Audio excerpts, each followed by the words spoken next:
Hey Internet, my name is Jonathan Fisk, and I'm here to rescue you. You're falling under the influence. It's time to wake up. He is risen. You are paid for. That makes you immortal now, and he won't be long. Anyway, welcome to Mad Christian Saturday morning.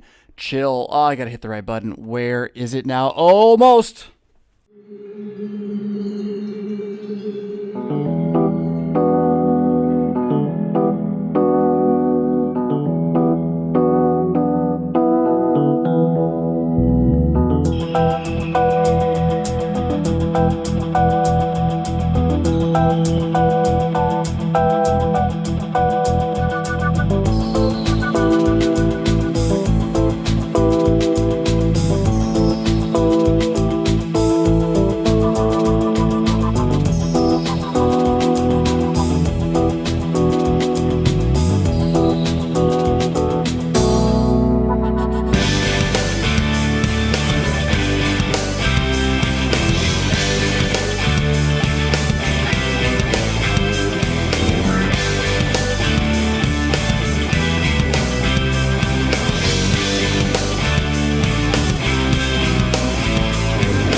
Hey, Internet, my name is Jonathan Fisk. You have fallen under the influence, but I'm here to rescue you. He is risen. You are paid for. That makes you immortal now, and he won't be long anyway. Welcome to the Mad Christian Saturday morning chill. Hey, check it out. Light truly is sweet, pleasant to the eyes beneath the sun. But though a man live many years and rejoice in them all, let him remember the days of darkness which are coming. For all is vanity. Ecclesiastes 11:7-8 to start off your Saturday morning. What do they call this now? Cyber Saturday? I don't know. Not resting day?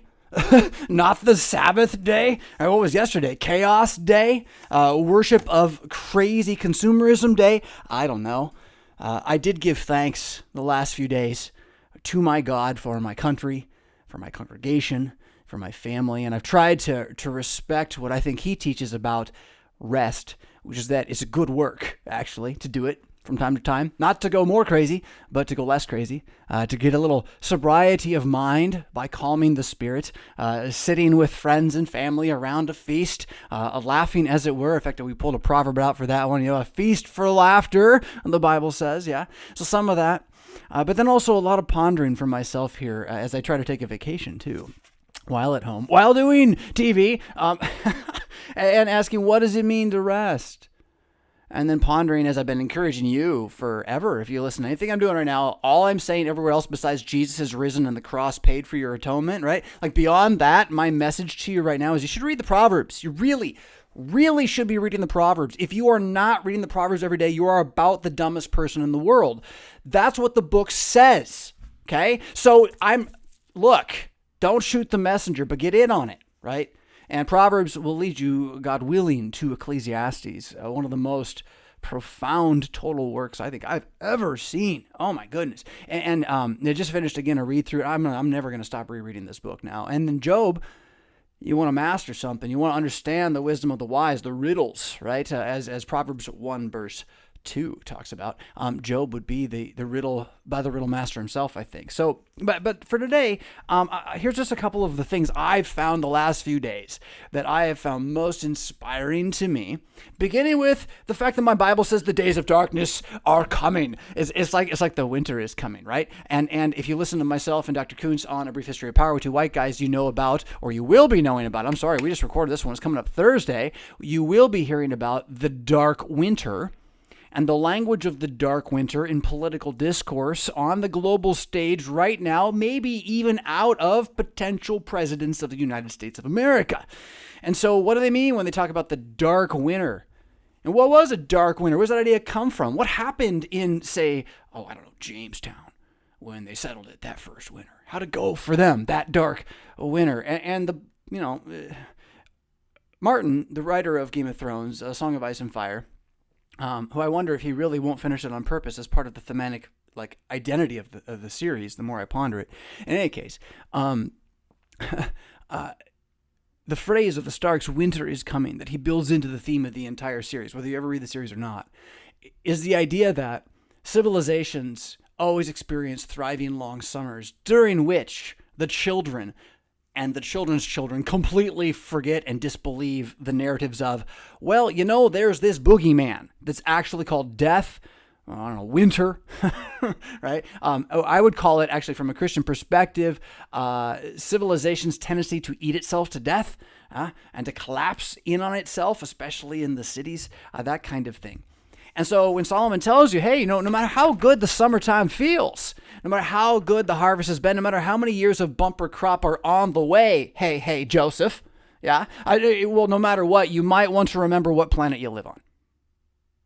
And that the mythology that's told you it'll be summer here forever is a lie. Winter is coming. And, but it does get to be Christmas, if you catch my drift. So it's not all that bad when you remember that the fantasy story, the epic quest you live in, was not Martin's Song of Ice and Fire is Jesus Christ's resurrection from the dead. And he says, hey guys, don't forget while you're waiting for me to come back, winter is coming. The dark days do exist. And that's been my kind of theme for myself. What do? Panic. No, that's not what you do. Don't panic. What do you do, dude? Panic's like the worst thing ever. Where was I just reading about that? It was in this. That's pretty good resource. I just picked this one up at Barnes & Noble because I'm like that. I can't walk into that store. Like, don't let me near that store. In any case, this one looked pretty good, and there were a couple for kind of Christmas gifts, so I picked up the survival guide, and I just picked through the initial section on it, and so I got some really great notes out of this thing. Like, the definition of survival is really good. To live on after hope is gone. Survival is to live on after hope is gone. Hello, Christians. Welcome to superpower. Welcome to survival mentality built into your religion. Like the definition of it. Very cool. Requirement for survival, courage. Rage, a will, a psyche, a desire to, and here's the thing. What do you have to do? What do you have to will? Self-rescue. So survival is the desire to will self-rescue because there is no hope. But here's the thing, Christian. You're never without hope. You always know the rescue's coming, so you always have another reason to survive. You can hold out long enough, you know it. You can effect self-rescue while you wait for help, which is the definition of survival anyway. Because you're really expecting to get help if you're out in the wilderness lost, right? You're not really going to get out on your own and then not helped. Right? You're looking for help. Survival then is the courage, the rage, the will, the psyche, the spirit to continue on after all apparent hope is lost, effecting self-rescue temporarily. Christians should rock at this. Prioritizing things like protection, location, food, water. That's what you should think about. If you're really worried about crisis right now, do you have food? Do you have water? Do you have a backup plan? I remember listening to these announcements back on KFUO. It was like, does your family know where to meet in the case of emergency? Do you have a plan? And it was like, oh, that's a good idea. I never actually really sat down with them about it. We all live in the same place and work in the same place now, which helps a lot. But that idea is not a bad idea. That was way before COVID. Injury, wind, wet, cold. These are just facts from the survival book. Injury, wind, wet, cold. They account for most dark winter deaths. It doesn't use the phrase dark winter, but congealing of information, So if you actually are in a survival situation, like your car breaks down in the winter or something like that, injury, wind, wet, cold. Those are bad things, right? You want to avoid those. So you want to survive somewhere in your house? Do you have the opposite of those? Do you have a first aid kit? Do you have a way to protect from storm and cold, right? That's why you have a house, right? That's the idea. It's one of the things that came across my plate again, just as a passing comment from someone. It's such a good one, though. It's like, why would you want to have a go bag? Why wouldn't you have a stay bag? Yeah, that makes a ton of sense, right? Think about that one for a bit. And then here's just some more tidbits from survival. In hot climates, heat also does kill, but heat kills more slowly than cold does, which is why cold is a more pressing situation. Winter is coming, that kind of thing. Both physical and psychical, that's my word, conditioning matters. So what does that mean? First, physical conditioning matters. You want to survive out in the wilderness because your car breaks down, you got to hike over the mountains or whatever. Your physical conditioning will have an impact on that, right? So in a situation where society is unable to eat as well as it used to for a month or 3 due to who knows what kind of thing, breakdown in food supply and all that, your physical conditioning will matter. And storing up extra fat cells does not necessarily mean you're better fit to survive a dark winter. It doesn't really mean that. So what do I mean when I say psychical? I don't know. Psychic is what I want to say, but that word's so tarnished that it's hard to say it. Although it really is, I think, a good word if we can understand that psychic just means your mental energy. You definitely have that in your body and yourself. The idea that you can read other people's minds is kind of nonsense, but if you look at them, you can see they have psychosis too. Hey, look at you. What's going on in your head? Yeah, right? So we've lost the ability to talk about that and what it would mean to have, say, fortitude in conversation, right? Or mental fortitude. We maybe say that. Well, that would be, psychic conditioning if you take the old meaning of the word before it got tarnished by a bunch of random witches. So in any case, the idea is here you want to have a mental and a physical conditioning if you hope to survive, right? And by the way, you can apply all of this to your Christianity, throwing away anything about the initial physical aspect of like mountain climbing and get into the physical aspect of reading your Bible every day. You want to survive in the white noise darkness? Well, physical and mental conditioning, physical and spiritual conditioning. Your devotional life needs to be a habit of reality that involves your body. I mean, you have to use your eyeballs, right? Your ears, your brain, you breathe, and to be able to actually pay attention, you got to breathe. And believe it or not, taking deep breaths makes it better. Try it sometime. So anyway, All of this applies across the board to your Christian conditioning, Christian discipline. The pagan works always do. This is the marvel of Christianity, is we can actually see more because we can apply it to our faith almost immediately because it's our God who built this world. Anyhow. Good muscle memories are the optimum goal. This is just for survival. I mean, this is the idea behind memorizing Bible verses, though, right? Same idea. From endurance to tactics. I say, here's what brought us here was panic, right? Don't panic. Panic is the giving away of rational thought into the illogical, irresponsible action. Think about it. You're not only jumping from thought to action, you're stopping rational thought and you're starting irrational action, right? That's panic. Don't do it. Or if you're like, I'm panicking. Okay, what do you do when I'm panicking? Do nothing. Take a deep breath, right? Stop panicking. That's the only thing you should do. A lack of confidence born of a lack of discipline. So panic sets on when you have not prepared. Right? Discipline has not prepared you to foresee the reality. You're like, I'm crazy, I'm going to run. No, don't. Right? I mean, if it's a bear, probably. But generally, panicking, even in front of a bear, like, don't run. I've even seen video of this. If you just start running right away, that is bad. Don't stand there. He'll come up, he'll sniff you, do all this stuff, right? Again, I'm not a zoologist. Do not take me to the bank on that. Go Google bear avoidance on your own. The idea is don't panic. Yeah, the idea is don't panic. So, goodness, the world we live in. To survive, you must believe you can. That's why panic is bad. Panic is believing you can't survive. Stop it. And then, on that assumption, reasserting self-control and patience. These sound like Christian virtues. Building toward clarity and wise action. So again, I'd recommend, if you're looking for anything, for just some Christmas time shopping for your local man and some good reading, this particular one, The Essential Survivor Manual, Ken Griffiths, from Barnes & Noble, I'm liking it, but if you give it to him, give him a stack of 6x4 cards and some good pens, or like a pen with his name on it so he feels really guilty, and then say, but you have to smart note it just in case we all are going to die. Then you will be our hero, father, husband, man, grandpa, whatever, son. Do that. Bind them to these things, because this, you don't panic. Just learn some basic skills just in case there's ever a situation where you need to use them. You cannot stop it. Look, if they drop nukes, there's nothing we can do. But if they drop nukes 50 years from now, there's something we can do right now. We should be learn how to do stuff, right? That's the best thing. Just take one step at a time. Trust your God. Believe that we're not on the verge of actual global collapse just because the global narrative is on the verge of collapse. Remember, you live in a very real place with very real stuff around you that mostly is ignored as everyone's zooming around trying to live the global narrative. And it's not to say that you can't participate in that as a healthy citizen. You certainly can. Just don't be deceived by the myth. Yeah, don't be deceived by the myth. Have some wisdom to understand that the company may not always be there forever to pick up. And, the plan you bought into when you were young, well, we're going to retire you early with a little bit less of that. Well, see, when the U.S. decides to do that, you're just going to be stuck where you are. Your family, your generations will be stuck where they are. And that's the gambit. Again, if you want to get into that kind of talk a bit more, I don't want to do a lot of that this morning. That's brief history of power stuff. It's really worth thinking about, Christian discernment in the present age, all that. But for today, again, I want to focus on just general wisdom. We got into don't panic, general wisdom the pagans understand. Even though winter is coming, right? The darkness, as we should say it our way, the days of darkness are coming. But here's one. This is so good. So Ecclesiastes 9:11. I remember my buddy Mark Payne. You can find him on Twitter. He doesn't tweet enough to show up in my feed for some reason. I don't know why. I'd like to hear what you're saying, Mark. He's a good dude out there. Anyway, he pointed this out to me way back when we were at seminary. And he said to me, this is the most important thing a competitive person can learn. And it so is. And as a competitive person, I still don't think I've learned it. But Ecclesiastes 9:11 says this. It says that the race is not to the swift, the battle not to the strong, bread not to the wise, wealth not to the learned, nor fame to men of genius, but time and fate rule all destinies. That's my translation there at the end, but, fate and chance, time and chance, however you want to put it, chaos and accident. God,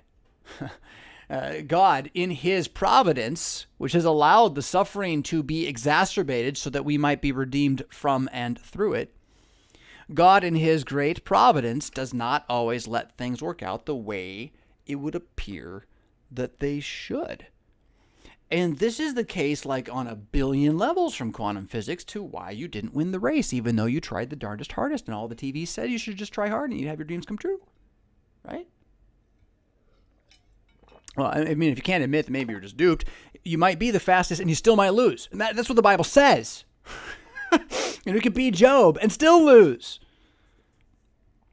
Because God is working out a different path, a better thing. And the key to your contentment is to know that more firmly than any other expectation you set for yourself today, tomorrow, forever.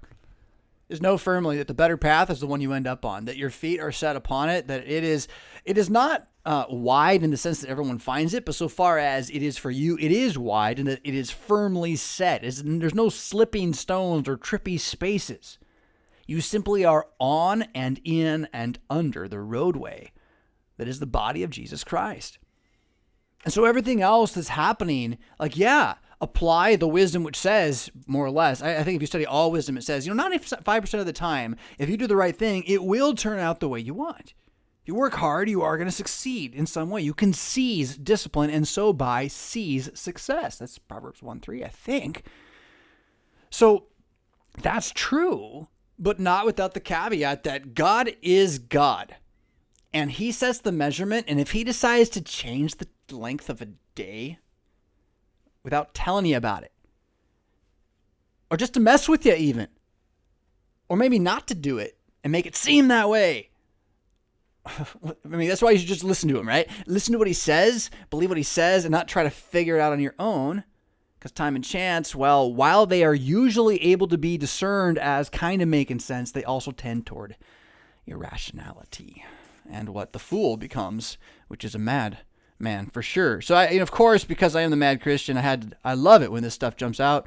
When it talks about madness, here we go. Where is it? Truly, Ecclesiastes 8:3 says, "Truly the hearts of the sons of men are full of evil." This is so much better than Genesis 6. I always used to go to Genesis 6 to try to prove to friends and neighbors that sin exists. Back when I was in the I'm going to prove it point of view. And Genesis 6 is the place because the inclinations of men's heart are evil from their youth. Yeah, this is better. Ecclesiastes 8:3 is better. The hearts of the sons of men are ever full of evil, period. Right? There's no the kind of, or they seem to be, or historical thing. This is declaration. This is dogma, right? They're evil from the youth. Madness is in their hearts while they live, and after they die, life. And no life after they die. I think I wrote that wrong. Madness is in their hearts while they live is the big idea here. Remember, I've tossed this out there before, the zombie apocalypse idea, like to help gamify a little bit reality. Remember that everyone who's not inspired of the Holy Spirit, born again by water and the word, a Christian who can say he's risen from the dead, that they are in fact a zombie. They really are, not kind of, but actually. They're just not eating your brains with blood. They're eating your brains with spirit by lying to you, right? So if you can see that that's actually the real world you live in right now, then it's very helpful to remember that madness is in their hearts. That's what the Bible says. That's good. That's good wisdom. Go chew on, right? Ecclesiastes 8:3. Wisdom, by the way, aside from being, this is so good. Ecclesiastes 12:11. The words of the wise are like goads. Those of scholars like well-driven nails given by one shepherd. The idea here is that, a firm foundation for building on. You can always rely on the words of the wise. Further, my son, be admonished by these. And though the making of many books there is no end, of the making of many books there is no end, and much study wearies the man, the conclusion is certain. This is, of course, my translation again. Fear Jesus, keep his commandments. This is man's all. For every labor God shall enter the measurement, even the highest orders and secret things, the good and the evil alike. That's the end of the book of Ecclesiastes. So back to then wisdom being better than strength. That's 9:16. Wisdom is better than strength. How much time do we give to making sure our sons have wisdom while they're also in the gym these days? Yeah, I think not much. I think not. Words of the wise are soft, it says in 9:17. The words of the wise are soft. Now, maybe that the word soft there could be misunderstood. What it means is quiet, right? Whispered. Probably better translation there. Words of the wise are whispered.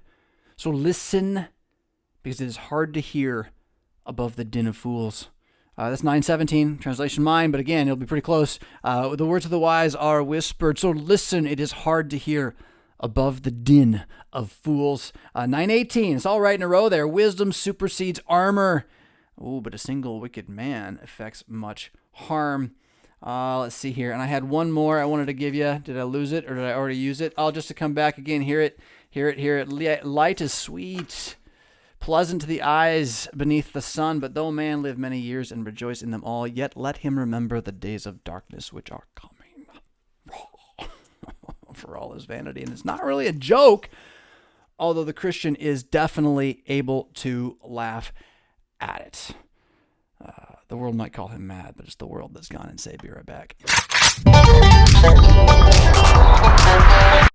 I also want to talk about this book, Influence, with you this morning. Just some more notes to throw it at you. I listened to this book a year and a half ago, maybe, about halfway through it, and it scared me so much on listening. I think what happened was, like, I talked to my wife about it. She listened to some of it too on Audible, and I was like, honey, that's so scary.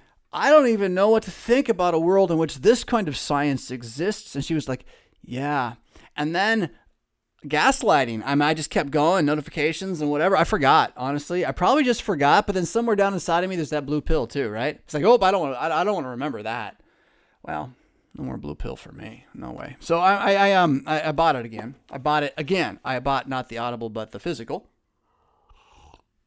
Could I say that I pulled an Audible to get the physical instead of the Audible? Could I say that? Would I sound like Bill Clinton if I did? Oh, look at that. So what is amazing about this is a book about psychic compliance. Again, I used that word psychic earlier. Psychical. If you want to say psychological, you can, but I think as soon as you do that, you're playing a different game, and it's a different school of thought, and it's wrong. It is based on like the belief that there is no God, like at its root. So like, sorry, error, tangent, right? Don't do that. Don't compute wrong from the beginning and then try to build on it. You gotta go down the foundation. So whatever we're going to talk about is what's in your mind. It's what the Bible means when it says nephesh or soul or spirit. I mean, it in the human, the unity of the person, the inner being, whatever you want to call it. Influence. This book details the ability to compel compliance in that mind without your consent. That's the fact. Tactics for a yes and then some. The science of strategic principles for guiding compelling, illiterate human compliance. Now, I'm just touching on this thing from my own notes here initially, but just so you know, here's what they do. There's the 6 main categories of things they use, and if they're using all 6 of them, you basically can't win, even if you know sometimes.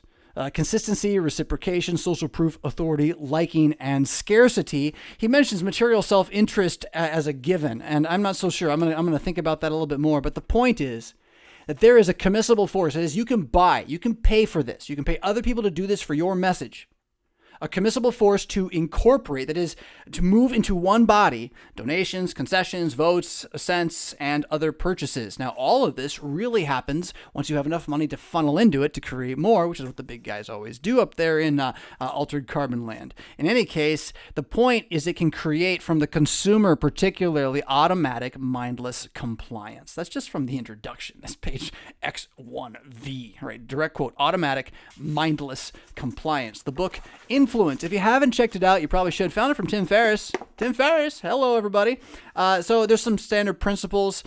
Here's an early one, is that stereotyping is a tool that is in nature. It's used by everybody, including little birdies. So don't say it's racism when the turkeys feed their little baby chickies because the chickies go cheapies, and that's the stereotype, like literally the audible sound, stereo, and the type, the symbol that the bird responds to in order to feed the cheapies, little babies, okay? So cheep. So much so that if you take away the cheep from the baby, the bird will kill its own baby. And so much so that if you put a stuffed but actual body of a polecat, the natural enemy of the turkey, a little thing inside to go cheep, the turkey will take care of it like it's its baby. That's how dumb the turkey is, you might say, but as the book says, takes a trickster like a scientist to say something like that. Ooh, Brief History of Power. Were you listening to that one right there? Oh my goodness. In any case, in nature, it is a stereotype is a way to survive the white noise. Go figure. It's a way to have, when there's too much overloaded stimulation, to have a clear direction. This is what rules of thumb, proverbs, wise sayings tend to be for human civilizations. And again, these are necessary and have been so far as humans have tried to communicate wisdom from generation to generation. All right, so the thing is, the problem is if someone knows what a stereotype is, they can use it against you, right? That's how you can put the polecat into the turkey nest, right? Is because you're using what is good and put in there by nature against nature itself for your own benefits. Like the definition of, I guess, capitalism, if by capitalizing you don't mean lifting all ships, but only your own, which is why I guess capitalism needs to be something debated. I'll tell you, communism ain't the answer, you foos. I pity the foo. I pity the foo who thinks communism is the answer, because nobody expects the Spanish Inquisition. Nobody does, and it's not funny. It really. The more you think about it, the more you see England, it's less funny. Just go watch all that stuff again and think about it. Any case. Automatic behavior generating pre-thunk solutions. Various times, canned, homegrown, storied, and old. Proverbs, rules of thumb of all kind. Things you assume to be true, right? An inescapable quality of human complexity and variable life. So you have to do this. He says it's all a modernism thing. I think it's more than that. I think modernism over-amplifies it by making our needs appear bigger than this, and it compounds. That's just my own crazy thinking, and maybe too far on that for you. The point here is that if a salesman knows a rule of thumb that you use, you'll say yes when he comes to selling. That's the point. There's a lot more in here. Ethology is how we know about these like cheap birdies and stuff. Anyway, the book is called Influence. I'm just into it. Some of it will show up somewhere else with something to do. That's the one thing you do when you smart notes. You find out it works everywhere. It's magic. It's not magic. It's writing. I mean, how do we forget? Oh, well, TV is how we forgot. Again, I'll just be right back in a moment.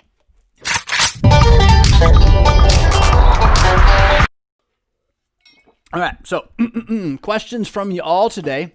We got some good stuff here. We're going to start with Judith, who says this: Pastor Fisk, thank you for the work you continue to do. You may have noticed a lot of talk about narcissism in the press and the internet recently. Actually, not recently, if by you mean just this last 6 months.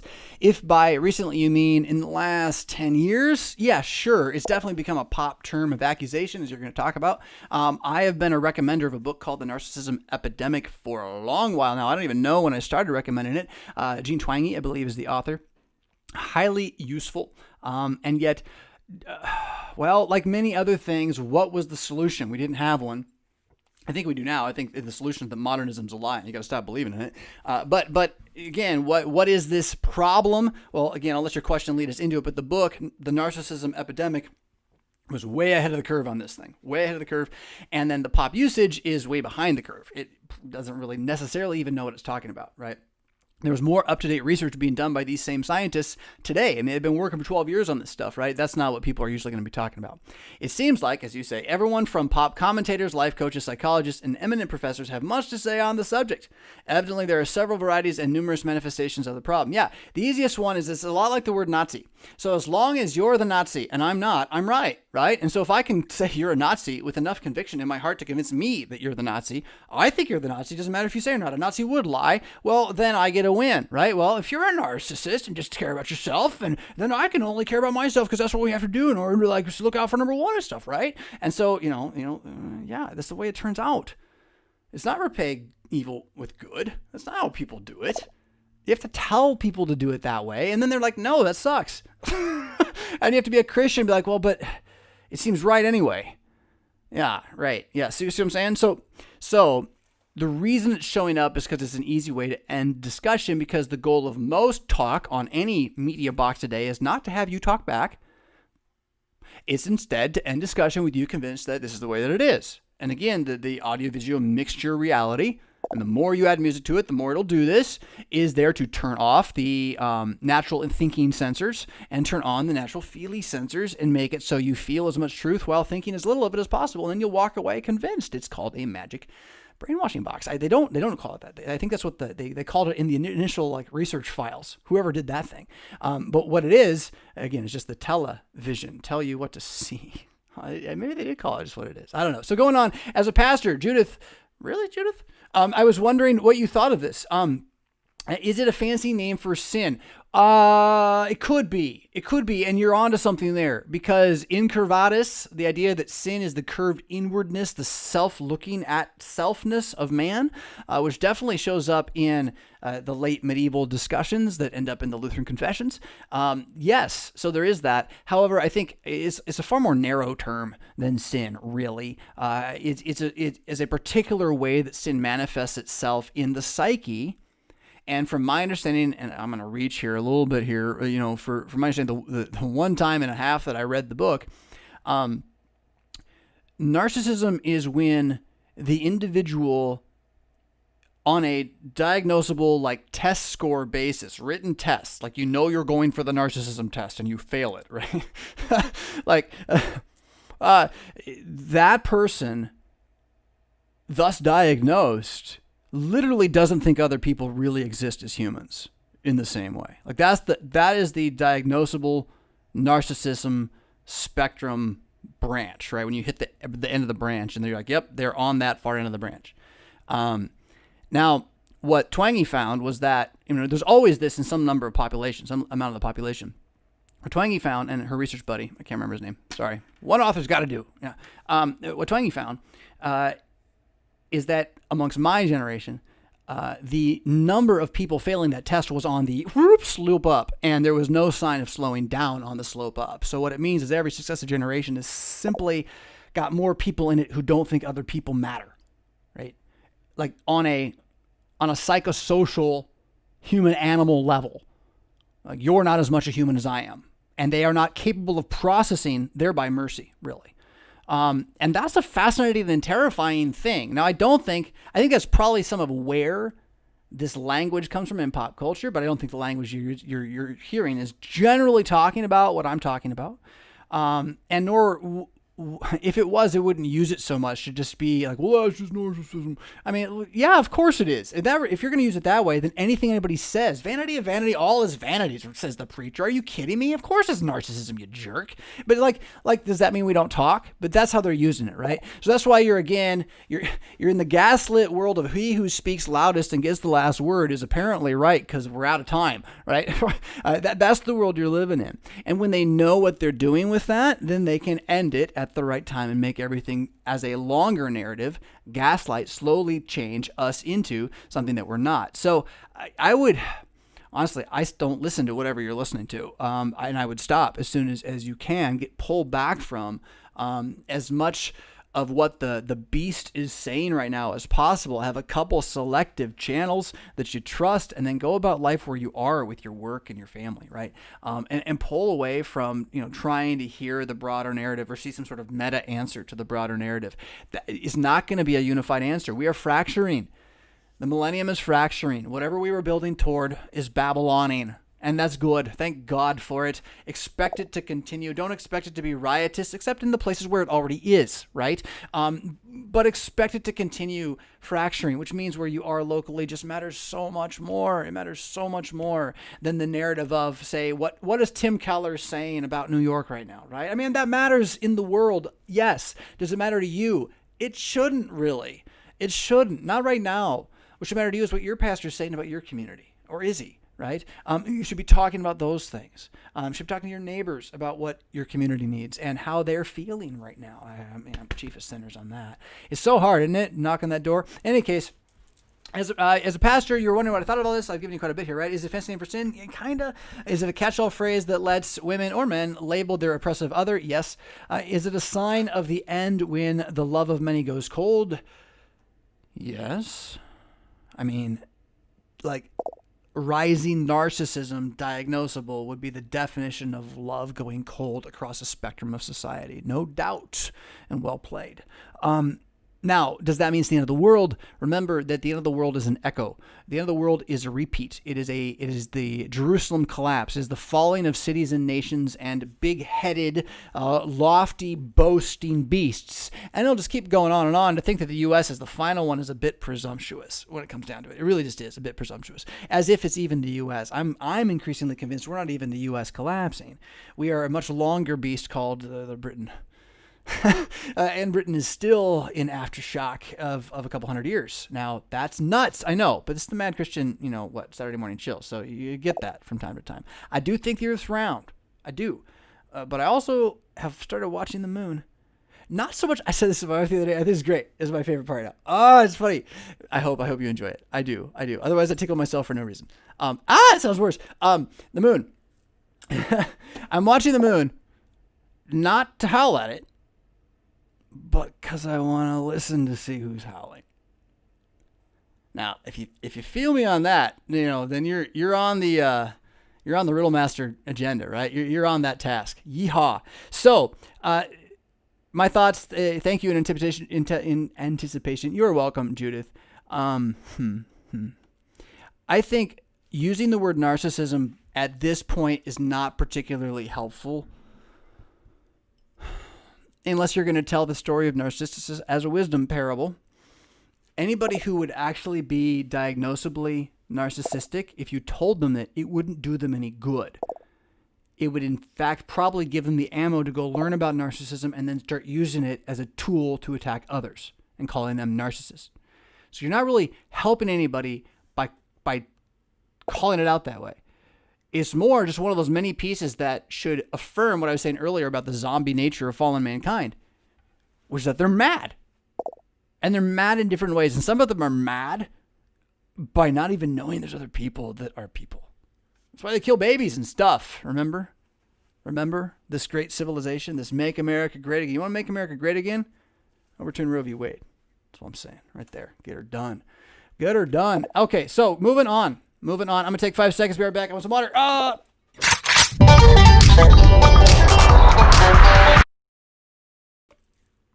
took the ice. I didn't want to chew it on the microphones. So, Caught in the Culture writes in, says this, Dear RevFisk, could you please discuss Psalm 127? Oh, yes, I can. And having children in one's youth.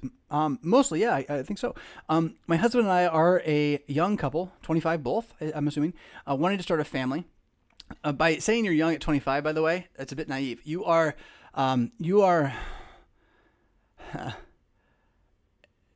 adults. You're not really young adults. You're adults. You're not really young anymore. Young would have been 18, 19. So you're looking forward to it, right? Your goal is to be the mother, return to working inside the home, and homeschool. Cool. I think those things will last. There are people who don't, but the things they tend to believe in and put hope in are the temporal things that they buy at Walmart, which don't last, and they want a lot of them. I think these things you're about to ask about and push on, they're the things that will last no matter what else falls apart. So wisdom in the question, and from now on, just whoever told you the other answers, suspect. Don't listen. Love them, whoever they are, but I don't trust their wisdom. Goodness, they have none. So we'll move on here on that then. Our Lutheran and non-Lutheran communities are telling us to concentrate on our careers.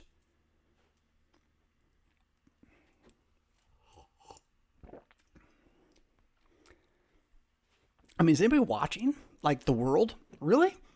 I feel alone sometimes in this. You're what? We got 90 of us? 100 of us? Goodness.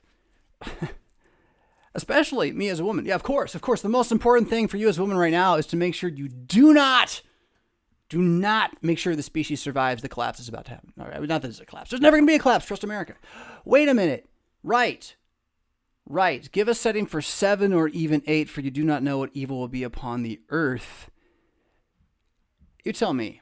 I'm with you, because I heard the same message and I still hear it. And I'm just going to say this. All those Christian communities, whatever other label they want to put on them, that give this advice, just what you've heard so far, they don't believe the book of Proverbs or the book of Ecclesiastes to be the inspired and inerrant word of God. They also reject the Psalms, particularly the one you're asking about. They have a fancy way of doing it. But whatever. By then, they don't believe it. And at that point, again, their wisdom is suspect.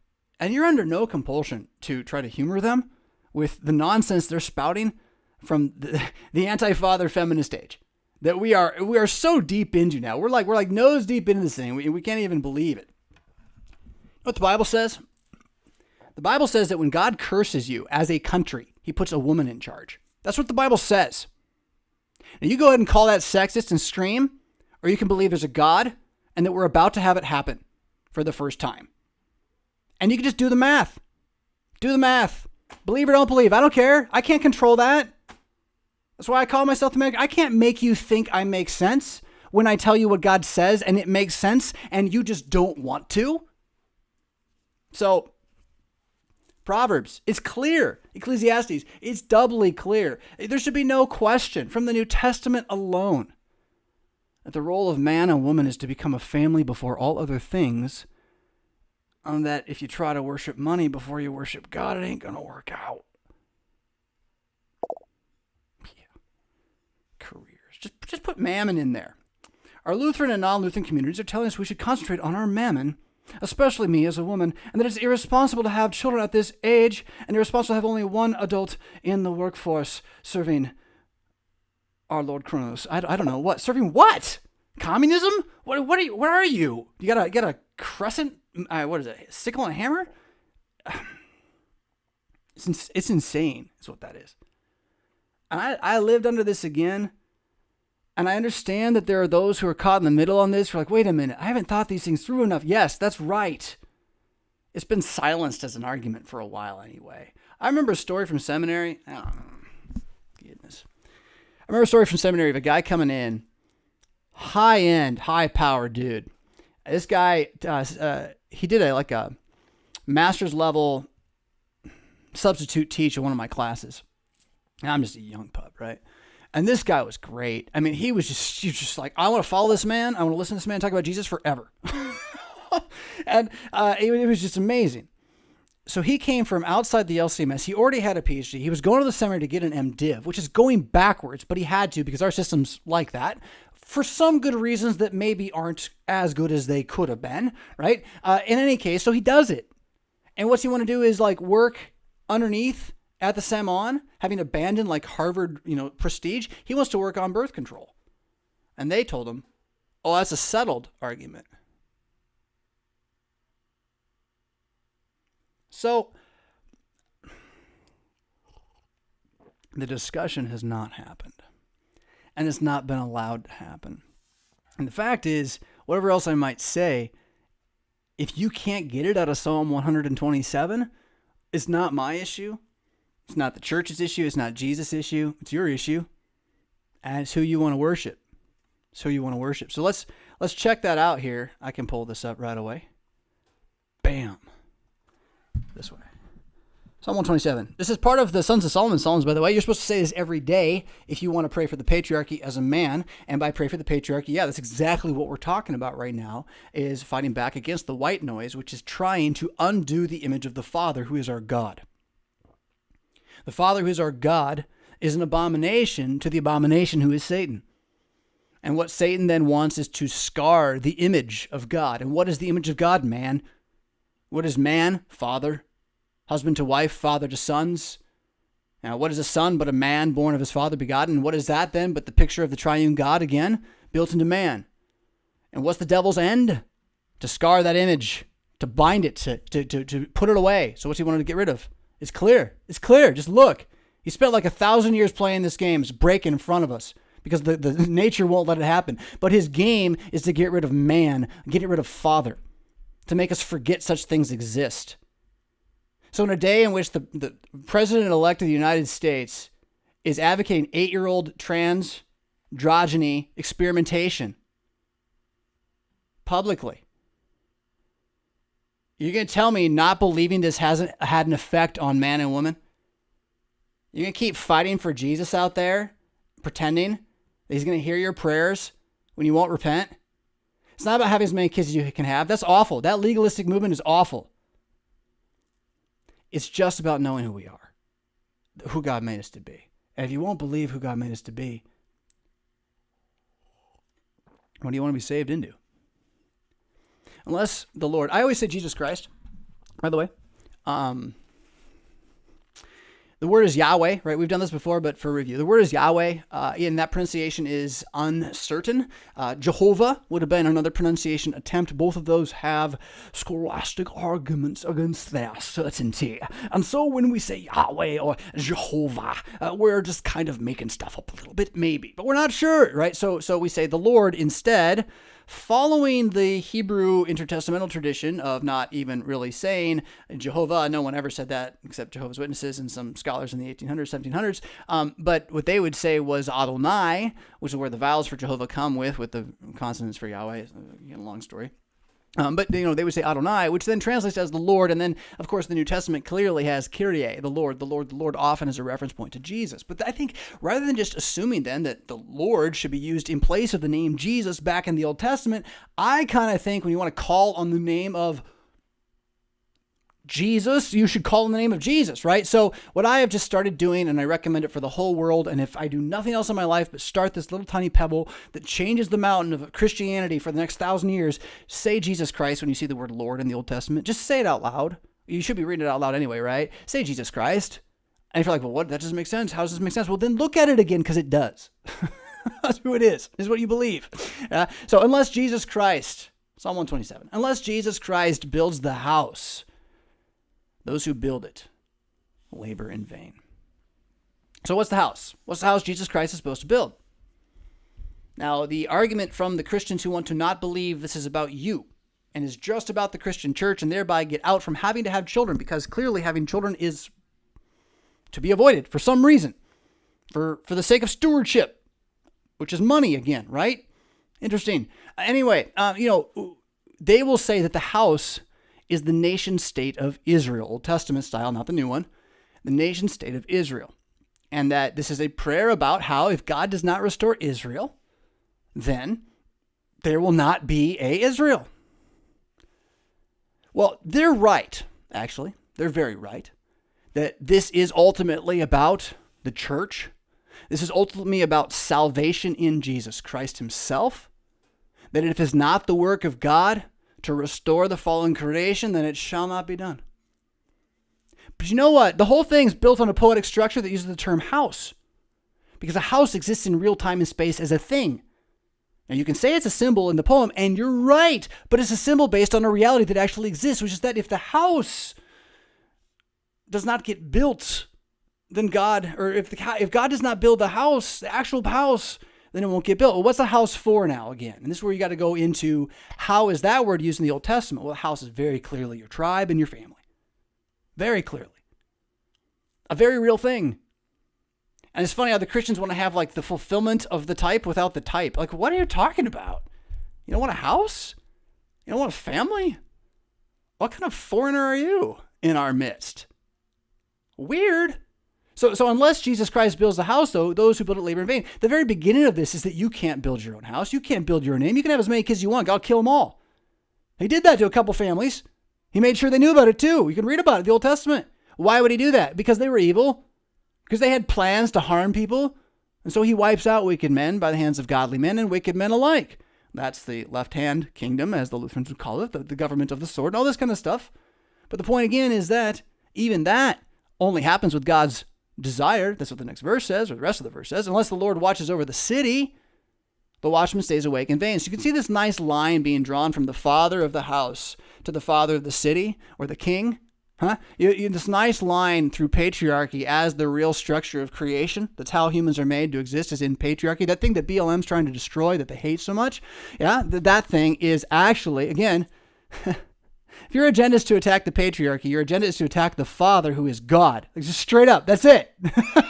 He is the patriarchy, right? So unless the Lord builds the patriarchy, whether it be small or large, that's verse 1. Unless Jesus Christ does it, unless Jesus Christ is our king, we all die, right? There's so much there. It's the whole thing, but it goes all the way down to your very family. You want to get married? Single people, this is your prayer. You're young, single Christian. You want to get married. Pray this every day. And you'll pray it wrong, I promise you. That's okay. Do it anyway. Do it anyway. You're going to pray wrong. You'll be like, I'm praying this so that God will give me a spouse. Oh, God, please give me a spouse. Oh, God, please give me, right? And you're going to be, unless the Lord does it. Come on, Lord, do it, right? That's how you're going to feel it, right? That's good. You got to go through that. Just do it. Don't. I'm not shaming you out of it. I'm just calling it before it comes so you can understand, okay? So, you're going to go in there and you're going to be praying for it to be fast, basically. And the whole point of the psalm is to get you to realize that even after you're given it, he still must sustain it, right? So don't be in a hurry. There's no haste. There's no haste in the Bible. There's, slow is smooth, smooth is fast, as the Marines are wont to say. As Navy SEALs, as the Navy SEALs are wont to say. You're all awesome. I'm not one of you. It is in vain, though. This is the thing. Even the Navy SEALs, even the Marines, guarding at that what? When's Jack will get up? 4:30? That's right. It's a bit much. I've done it. It's a bit much. Sunshine will do for me. Sunshine will do. Yeah. Like the moon, the lights in the sky, given by God. That said, it is vain to rise up early and to go late to rest, eating the bread of anxious sorrow. Oh, really? It's vain to go and try to have a career? Is that what it said? That's the verse. Goodness gracious, that's the verse. I mean, you had the answer, right? You just want me to affirm it for you. Isn't that sad? You have to go looking for that, right? It's right there. It's vain that you rise up every career.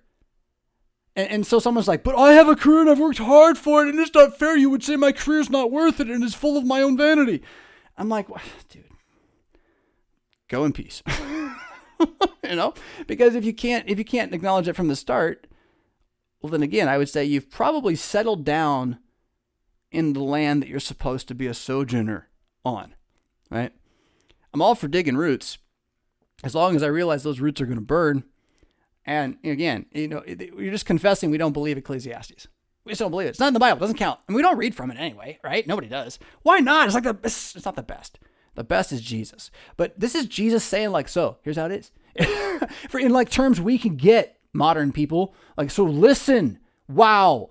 It's so starkly mind-blowing. You got to listen to this king, this preacher who says, well, I've seen it all, and here's what I got to say. And the fact that we don't believe it is the reason we don't believe things like that it's vain to rise up early, go late to rest, eating the bread of anxious toil. Otherwise, we'd have a few less crises on our hands. We really would. The world would have all sorts of crises, and we're like, what's the crises? Oh, everyone's dying? Let's pray the Lord's Prayer. Here we go. Right? Good muscle memory. It helps. It helps. I pray this every day. And I love how much it condemns me every day. I say it this way. It is in vain that you rise up early I'm sorry. It is in vanity that you rise up early and in vanity that you go late to rest, eating the bread of anxious sorrow. For, and here's the key though, right? For he gives to his beloved while they sleep. It says here, I think this is probably ESV, maybe New King James. He gives to his beloved sleep. Okay, yes. That's poetry though, right? It's not about, well, you could see it this way, that the Christian doesn't need to get up early and go to bed late. Even if he gets up early and goes to bed late, he doesn't care. He goes to sleep when he goes to sleep. He goes to sleep when he's tired. Because he knows that if God doesn't build a house, well, then he labors in vain anyway.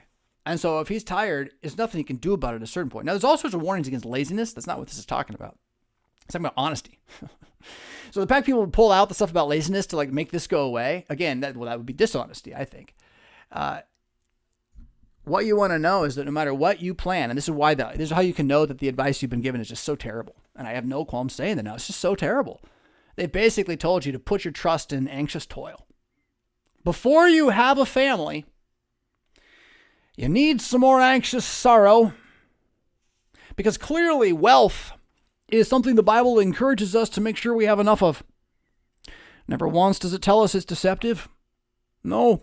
Never once does it tell us we should give a lot of it away and mourn and weep if we have it for fear that we have not realized what jeopardy we're in. No, the Bible never talks like that at all. It just tells you to get as much as you can. Make sure you live this American life because we came here to get out of the dirt. And after one generation of the casino, you better rise up again. That's the God we're worshiping. And then, here it is, right? So they're saying to you, go live in the world of vanity.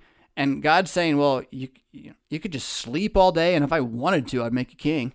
Now, I may not do that for you. I'm going to do whatever I want to do for you. But that's the point. Like, you can't make a difference. Get up, do what's in front of you, right? Do what your hand finds. And when you have found a lover worth marrying for the faith, I think your hand has found something, I think, how Solomon say it, if it's a woman, more precious than rubies. Well, so if a woman is more precious than rubies and you marry her and you're Solomon, there's only one option, people. Let me see what I did there. Oh, behold, children. Verse 3, it's sons, I believe, in the Hebrew. And this is important. But, it is also about all people, like I just said a moment ago, but it's sons. Sons first. To understand the distinction between man and woman. To be honest about the goodness of diversity that God has given us, which has been stripped away from us by the licentious. And again, brainwashing, megamaniacal, lying culture that's out there, telling us we're not who we are, when it's as evident as the day is long. In any case, sons then are said here to be a particular blessing from Jesus Christ because they are the name. They are the hand of the sword. And yeah, sure, a girl can shoot. No problem. Yeah, that's fine. That's fine. It's not the point. The point is that a family without sons is weaker for it, and a family with sons is stronger for it. Anybody who wants to deny that's a fool. Just a fool. That's it. You're a fool. I can't tell you anything else. That's what the Bible says. Sons are a legacy from Jesus. You're like, but no. It's on you now. It's on you. So in any case, eating the bread, sons are a heritage, a legacy from Jesus. Now, the fruit of the womb, a reward. And someone's going to be like, well, see, it's children after all. Yes, it is children after all. But you want to make it like not sons and just children. Why? I'm going to tell you it's because feminism. You can go chew on that. I chewed on it long enough. No more. All they do is give you half lies and half promises. No more. Fools. Don't argue with fools. You become like them. So, sons are heritage from Jesus. The fruit of the womb are reward. So women are beautiful. Women are gifts from God. They are the ones for whom the sons to be born for, that they might join together, have more sons and daughters. This is the whole reality, right? I mean, this isn't bad. This is good. And they're like, well, get married and have copulation, but no fruit. Sow the seed, not unto blossoming, as Monty Python again might say. So what do you do with verse 4 then, right? Like arrows in the hand of a warrior are the sons, I think, of one's youth. I'm not sure about the second children here. I asked Natherius about that on Mad Christian Discord, which you should join. But I did not get back to look at it. So, the point is here that when you have the sons being born into the family, you're going to have daughters too, eventually, right? The sons will draw daughters. Daughters tend to go away from the family. So for this family itself, for the tribe to grow, it needs sons. It needs new heads who will draw in new brides. Now, is it possible, ladies, draw in someone to your family? Yeah, as a father of daughters, we've discussed the possibility many times. Yes. But it's really not kind of the way it's built. And all my girls know, like, ultimately, you marry a man, he's going to be like, hey, let's go. And you're going to be like, you know what? God is right about this. Here we go. Yeah, and you follow.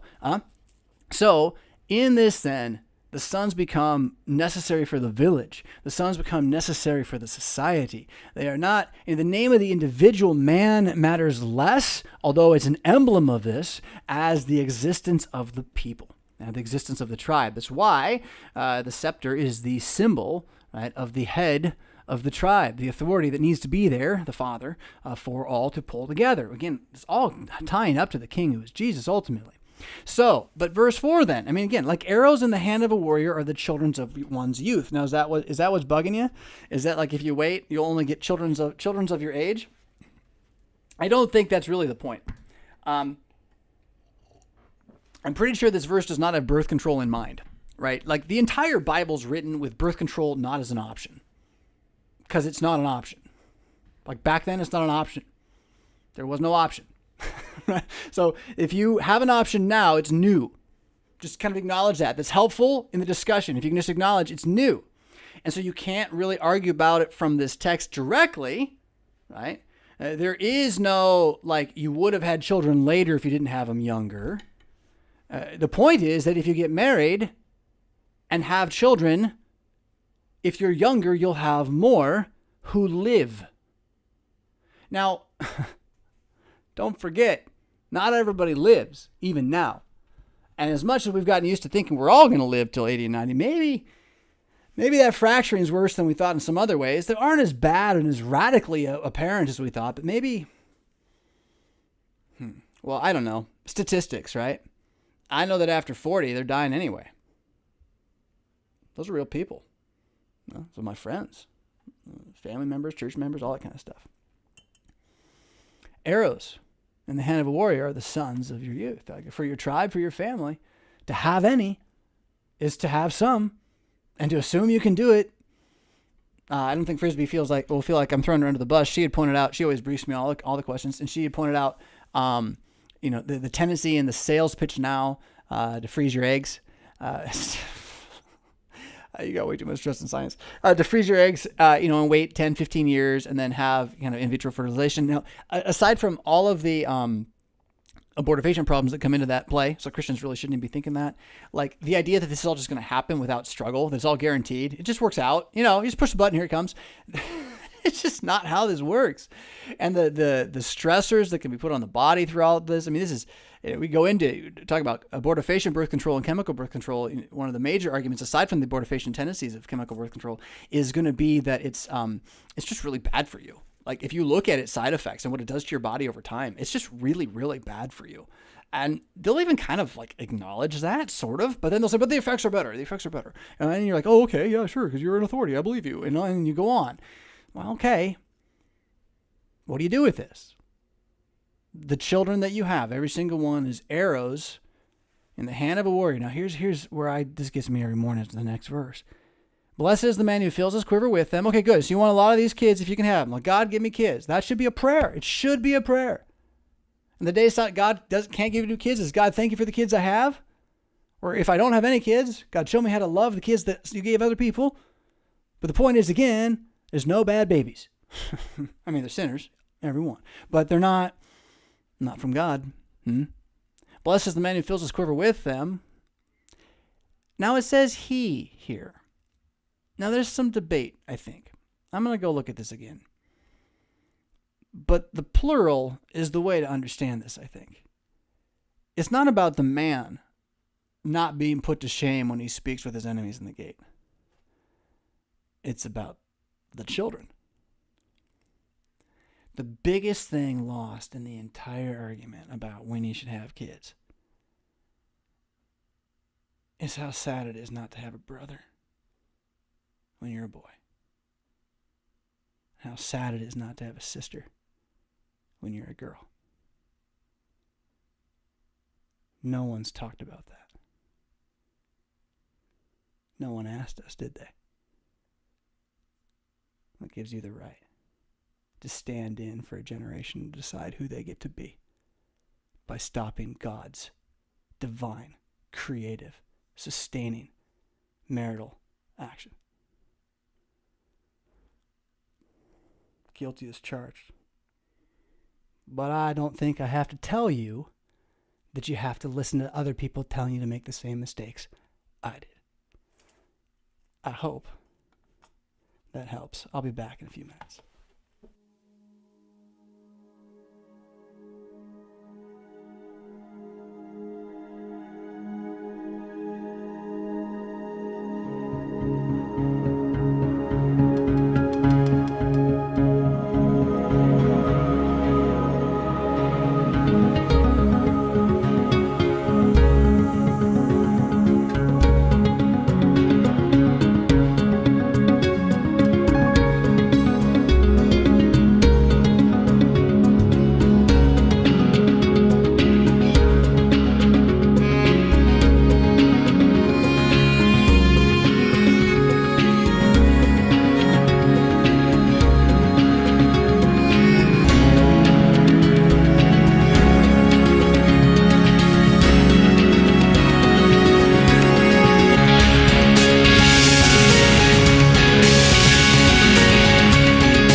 Internet. My name is Jonathan Fisk, and I am here to rescue you. You've fallen under the influence, but it's time to wake up. He is risen. You are paid for. He won't be long now. You are immortal, and this makes all of us a good thing. I did it backwards, didn't I?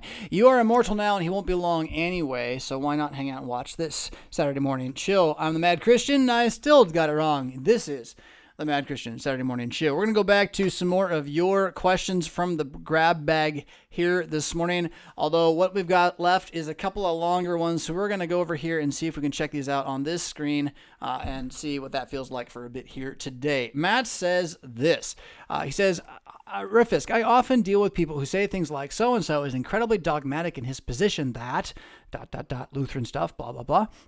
Or, I really like so-and-so because he isn't trying to force a religious position on me, even though it's actually some form of secular moralism that recursively collapses in on itself and taken to its ultimate conclusion, or some other such scubula, the Greek word for poopy-poo.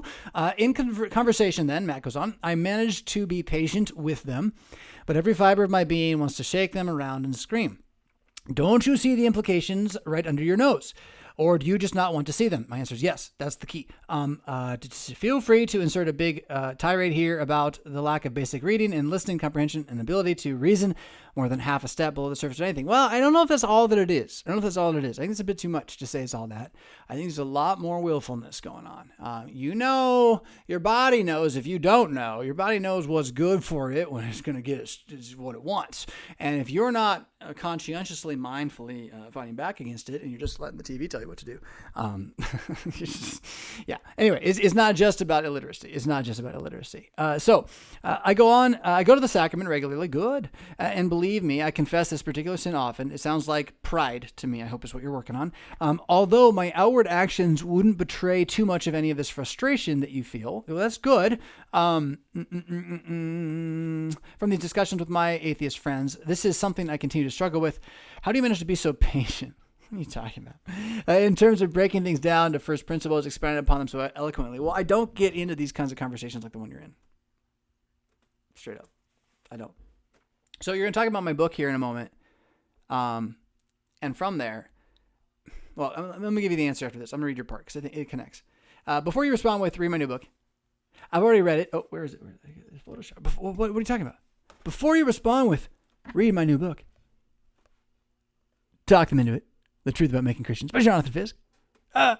Before I tell you to do that, you've already read it, and that's the reason you're writing. Well, that's awesome, actually. I know what I have to do. But frankly, I'd rather work an entire day doing heavy physical labor than contend for the faith for even an hour with the modern, postmodern intellectuals that I'm surrounded by in daily life. Thank you. Well, yes. You didn't read the book very carefully then. Read it again. So what you want to do with this book, by the way, is not read it. What you want to do with this book is devote some time to it. There's a difference. And when you devote some time to it, you'll open one page or two, because a chapter can be like 2 pages, right? And you'll read that much, and that's all you're going to read for the day. And then you'll maybe even make a note about it, and then you'll think on it. And what I contend with the book is that if you do that, people are going to start asking you about Jesus eventually. It's going to be by little tits and trits all the way through, where you just realize as a person that you're more fun to be around if you ask questions rather than preach. Good questions, listening questions, intelligent questions that connect, right? That allow you maybe to preach, but the more you can pick up those skills and tidbits and tactics from in there over the course of 2-5 years, what you're going to find happening is you're just going to be in conversation with people, and they're going to be asking you questions about what you believe, because they will have seen the wisdom in your patience. How do I do it? I don't try to fight without patience. Why would I do that? Instead, I exercise patience and self-control and do not enter the arena until I have a chance of winning.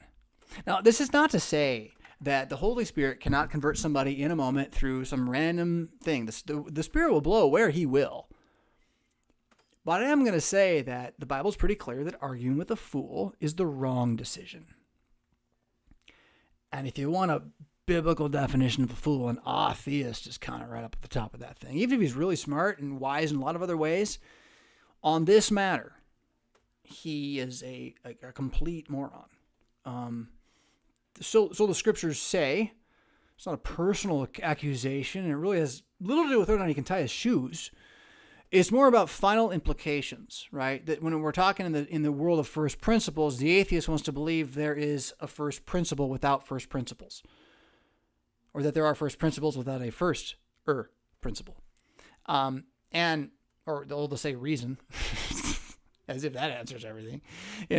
So anyway, the point about the book, though, coming back to it, is I don't want you going out there as a crusader trying to win people for Jesus. Stop it. And stop trying to win people for Lutheranism. Goodness gracious, stop it.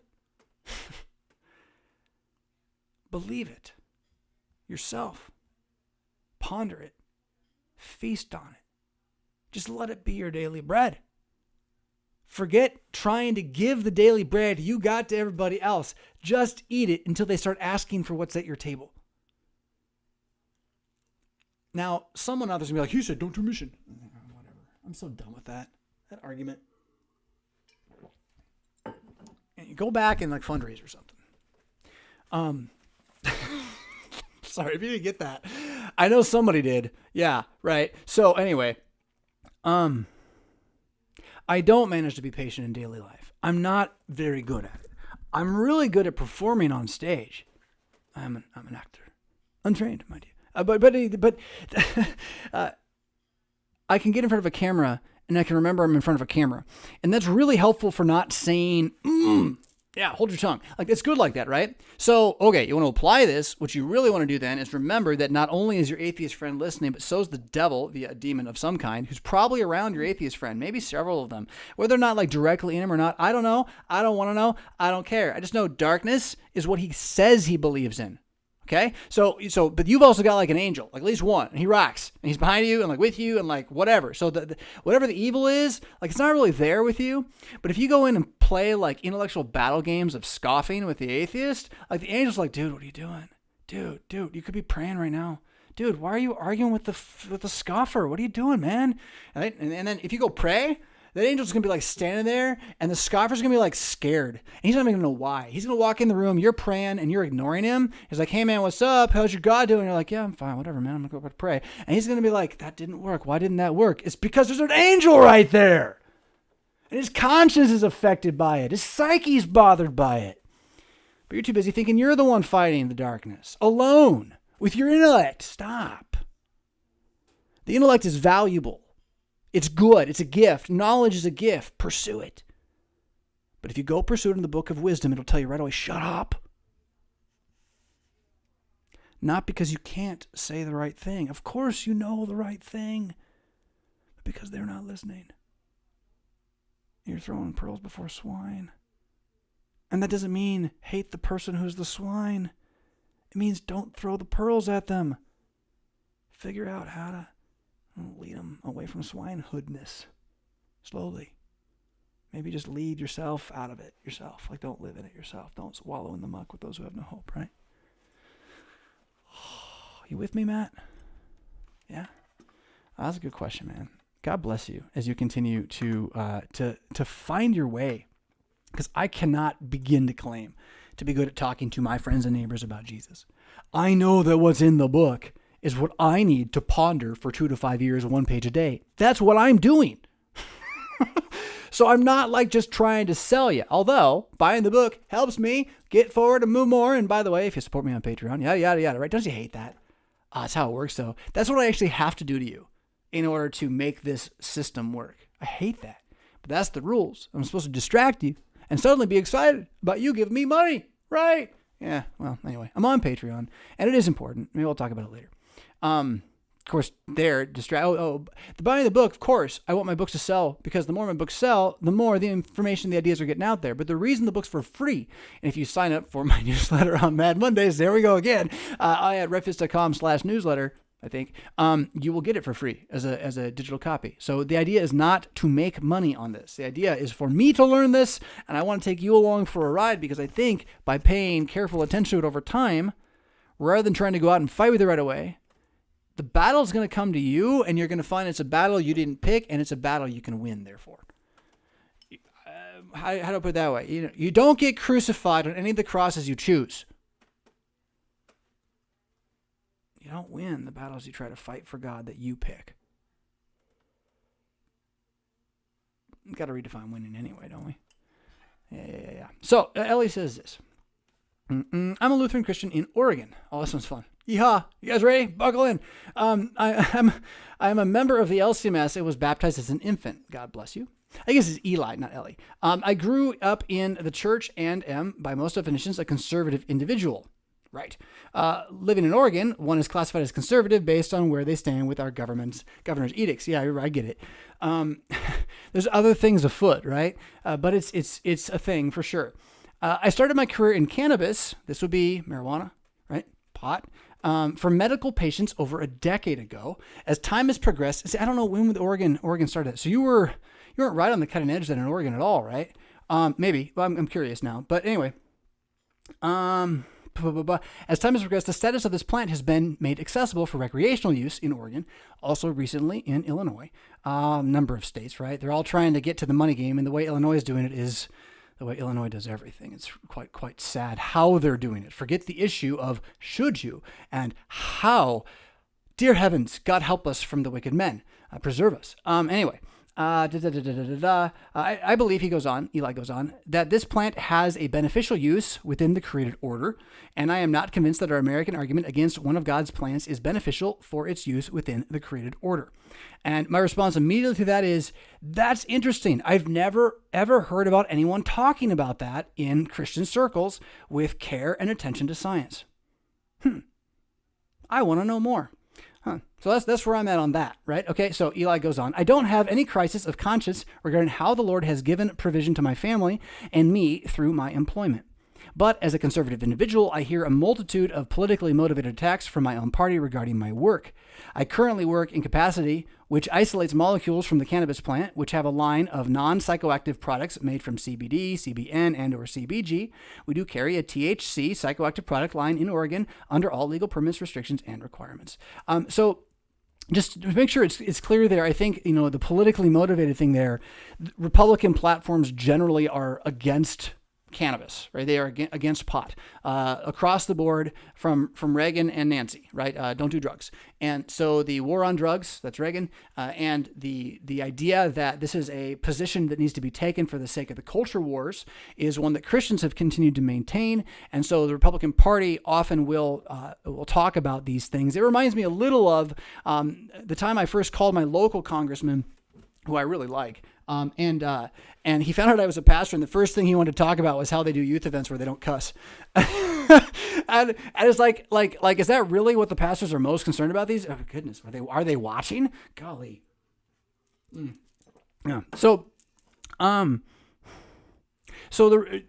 the conservative political platform of republicanism has and usually is locally and nationally against cannabis legalization. And in my experience here in Illinois, the legalization of cannabis is a path to just money, straight up. It's just the government in Illinois wants money, period. And they want it by any means they can. We almost passed, thankfully we didn't, we almost passed a constitutional amendment for like a scaling tax that they can just raise whenever they feel like it without ever telling us. They almost passed that here. That's how grubbing they are. And the entire process of bringing cannabis into the state has been done like the mafia would do it, rather than like doctors who would do what you are going to advocate is possible, right? That's not what's being done here. So I got an issue with that, right? Before I get an issue of anything else. Now, the question, again, as I said before, of the use of cannabis and or pot is one that I just have to say. I'm not sure there's a position on it that I've read with any authority anywhere. Which makes it very interesting to me. It makes it something that I think we need to not be broad and sweeping and discuss. And I'll confess, as a pastor who has medical cannabis using members within the congregation for a variety of reasons, which on various occasions they have disclosed to me, and I know their conscience, and I know why, I'm actually not bothered by it. I would like to know more. Which is why when we say, no, that doesn't help us. It's going to get used as much or more than alcohol. And from what I can see, alcohol's maybe a very different thing. And so if you want to try to have comparisons, it just doesn't look like it has the same effect on people scientifically. and whatnot. And then that's to say nothing of when you remove the THC, right? There's the whole entire argument about CBD, CBN, and all this. I want to know what the actual data is. And in the white noise, I feel a bit deceived at the moment by, well, everything, frankly. So I'm open to hearing from you, Eli. I really am.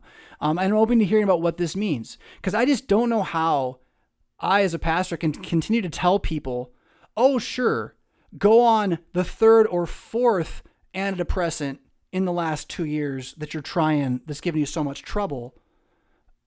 Do that through Pfizer, but don't, chew on a brownie. It's super expensive if I understand it. They're taxing it like crazy around here. But the same thing is, the point is, right? If this is a medicine that could be made into a pill that people took as an antidepressant, and that's what you're advocating for, or that's what people do advocate for, as those I talk to here, right? Like, I'm just not at the place where I feel I have the science or the Bible to condemn antidepressant medication. And then if you're going to say that this isn't that, I just don't know how we have that conversation, right? Because that's what medical usage is about. It's about, say, PTSD. It's about people who are in pain, chronic pain, people who can't sleep at night. And yeah, it's all anecdotal. You know why? Is because they're doing it backdoor through like non-normal medical means to bypass who? I don't know. Pfizer? Maybe. Cui bono? I don't know, but I know that it makes a cash crop for the states, literally. So there's all sorts of evil going on all around this that bothers me a great deal. But Eli, what you're doing is you're working in a profession where you're trying to grow medicine. And I don't know how I can tell you that's wrong.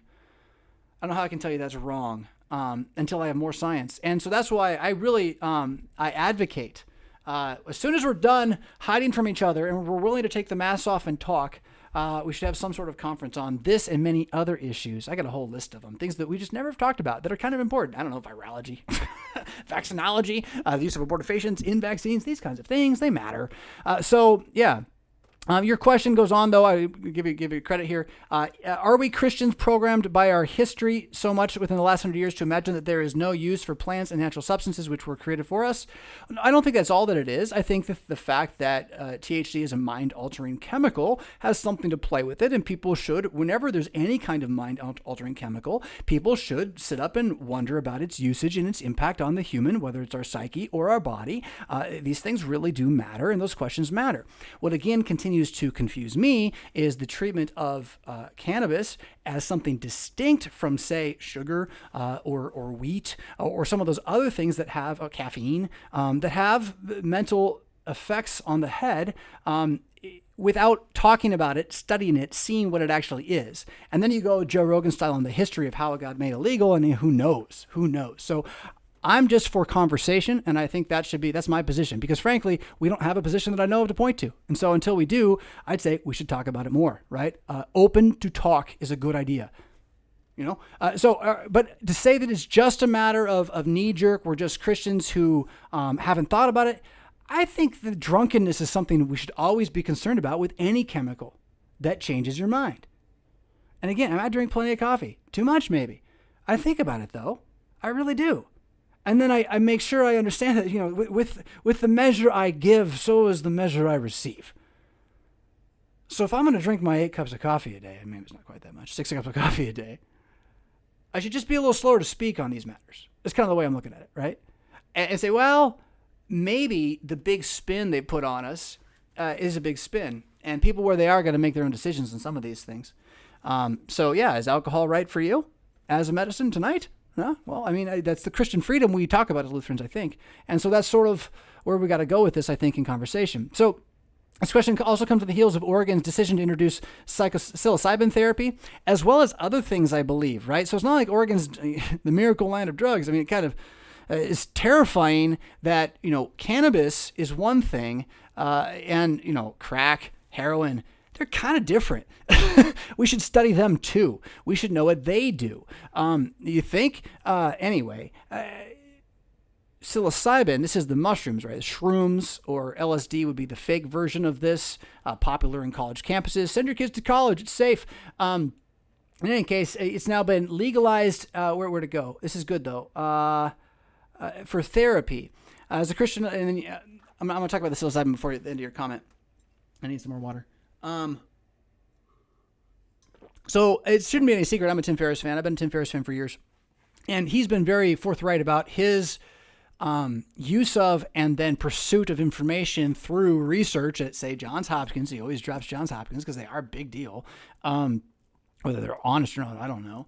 But research on using mushroom therapy, psilocybin mushroom, what you call shrooms or LSD, but LSD is the fake version. You do it in controlled doses with counseling, and that it can be very, very useful for undoing childhood traumas, fear of death, basically traumatic fear of death, PTSD, all that kind of stuff.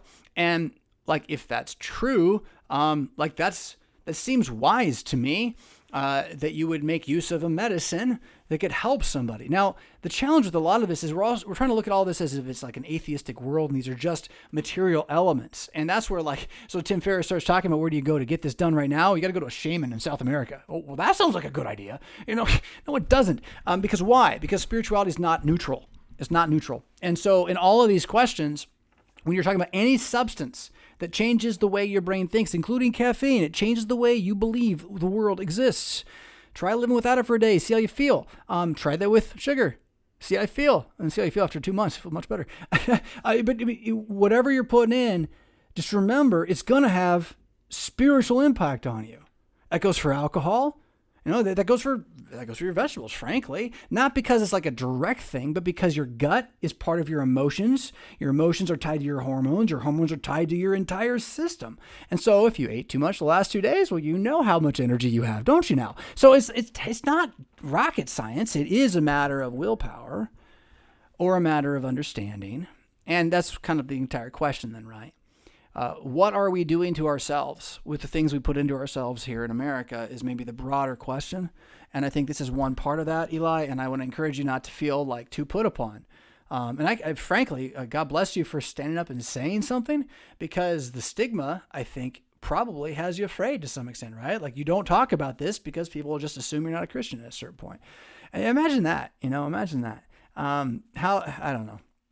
It's not like you want to do a pod outreach. I don't really think that's the idea here. But I do think that as much as you should not be willing to turn someone away from the church because they go to the bar 2 or 3 times in a week, and how would you even know if you don't practice close communion, right? So if you're not going to turn someone away from the church for that, how are you going to tell them that the medicine for their PTSD that keeps them from yelling at people is wrong? You go for it, right? You go for it. I can't say that yet. And if you're going to say health, I'm going to say sugar. I was going to say, you got to be kidding me, right? So it is just it. All these substances are hitting us in different ways, and we got to be honest and recognize none of them are good without, as in non-fallen. All of them are part of the creation. And the more man tinkers with them, you want to know where I'm most nervous about pot is where they've done the breeding of it so that they're creating like these super strains of it. And that's what everyone smokes, right? So what does that mean? Is that natural? Why are we trying to douse ourselves with medications? Everybody in this society. Why do we need to be doused so much? People live for thousands of years without this and built bigger societies that lasted longer. So, I don't know, man. But that's just it too. Like what Frisbee again she's got great wisdom on this stuff for the lead up. She said, pick your poison. And I'll just sip coffee on that one. It's all going to get you. The question is, are you in the Bible today? That's the real question. Yeah. As a Christian of Woodlands, I welcome this, but the further I go into the city, a lot of people are treating it like the apocalypse. That is the legalization of psilocybin. Well, I think if people are walking around taking psilocybin on the street, that's really not going to be good for anybody. That's not what Ferriss has advocated, and not what I would understand it instead being something where, in theory, you would go to a licensed counselor who is trained to. Oh wait, can we trust anybody in that anymore? Not as much as we used to, right? So it's all confusing, right? Where you are, you got to do what you can do, and what I would do is advocate more on the basis of your particular crop. Right? And to recognize that all these substances are different. We shouldn't treat them as if they're all the same. That's really, really foolish to do that. Would you treat, like, say, Tylenol and like some other like heavy duty painkiller prescription in your cupboard and maybe some Benadryl the same, right? You don't want to do that. You want to understand what any substance you put in your body is. And I'm going to say this applies to nutrition. That's why you should be eating protein, good protein, animal protein, not the kind of you won't eat animals ever like the Great Reset wants you to do, but actual, ruminant, bona fide, multi-stomach, God-blessed after the flood food. Yeah. And, whatever you want to populate your plate with after that's great. But if you're not eating fat and protein from a ruminant, you're not getting health and your mind's not going to work as good. And that's just a fact. You cannot like it all you want. Like that shows your mind's not working very good. You're not liking the fact and thinking that's going to make a difference, right? It doesn't work that way, right? So on this one, Eli, we need so much more discussion on this and all of these issues that I'm going to say, call me a quack. I kind of am. 1940s post-World War II agendas set within the federal system had a lot of interesting science that's just not been questioned, or maybe it has been. And the answers are continually not being looked at because of big companies. Whatever. I don't care. It doesn't matter to me. I'm going to tell you Jesus is risen from the dead. You're paid for. You're mortal. That's what really matters. I don't assume the mythologies they tell me out there are the real thing anymore.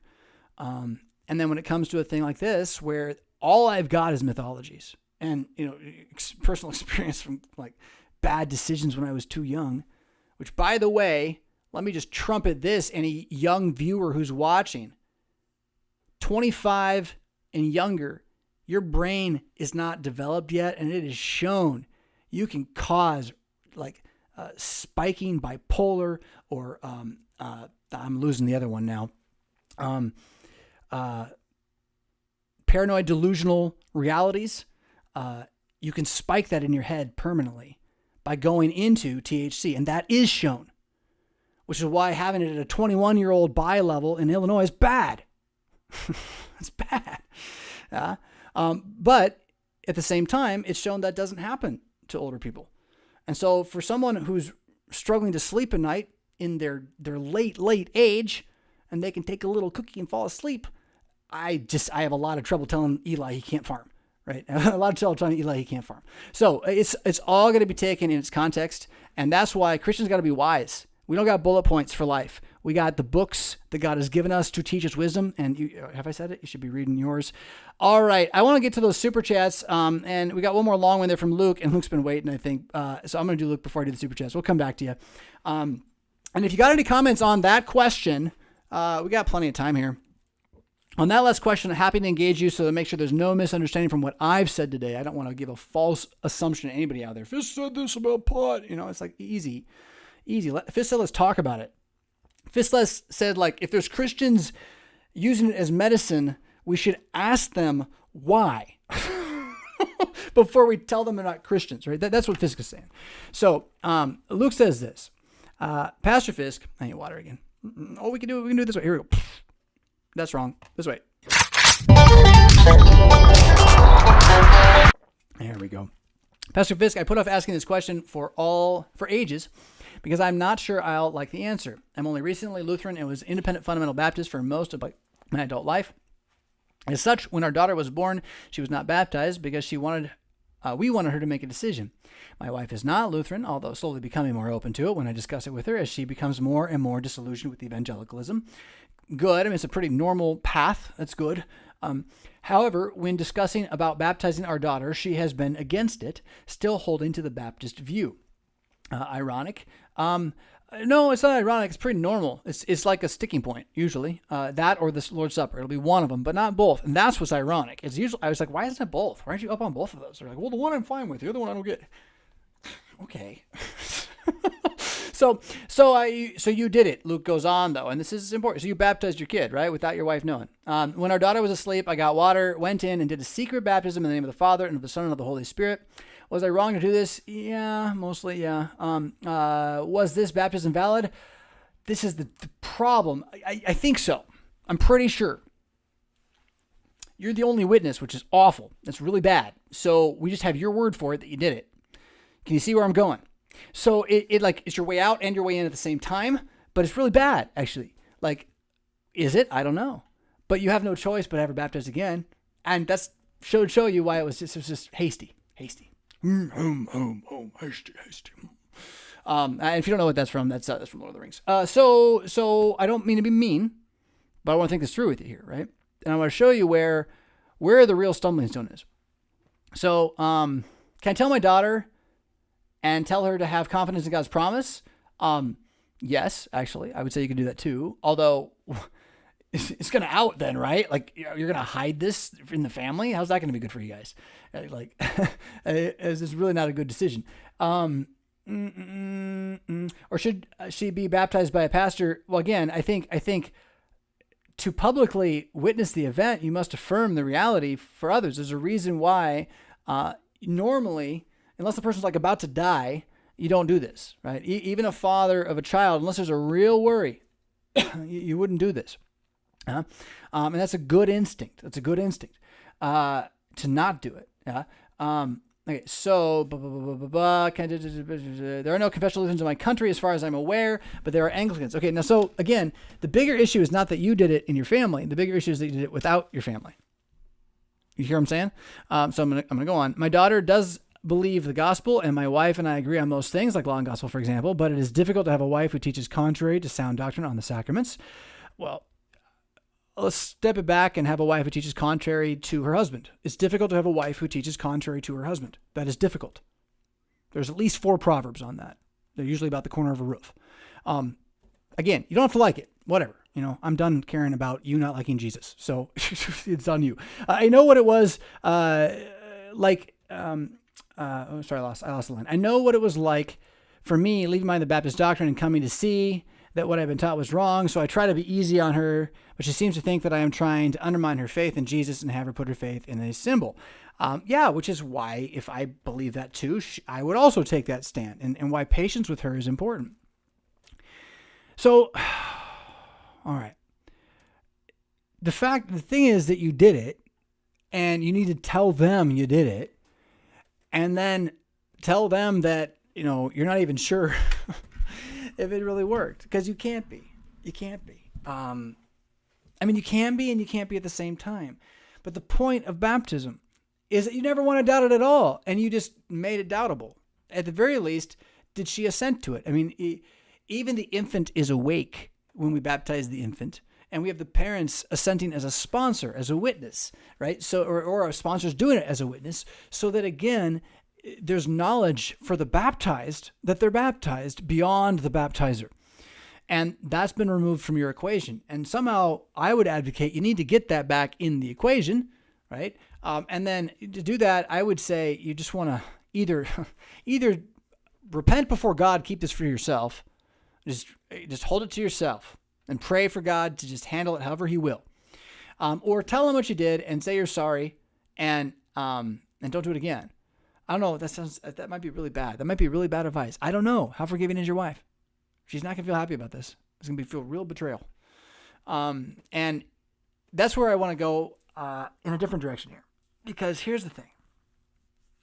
Look, baptism saves. The Bible says that. We all know this. Baptism saves because Jesus saves, and Jesus is baptism. I got multiple videos about that. Go look at them. That doesn't mean you can use Jesus like a saving sledgehammer and force people into salvation through baptizing them, even babies. The promise is for the baby, absolutely. And we believe the baby believes. We even maybe believe the baby believes before the baptism. We're not really sure, but we trust for sure after the baptism, the baby believes no matter what, for sure. Because the baby isn't really able to resist what God is giving the baby. An older person, they're in a bit of a different state than that.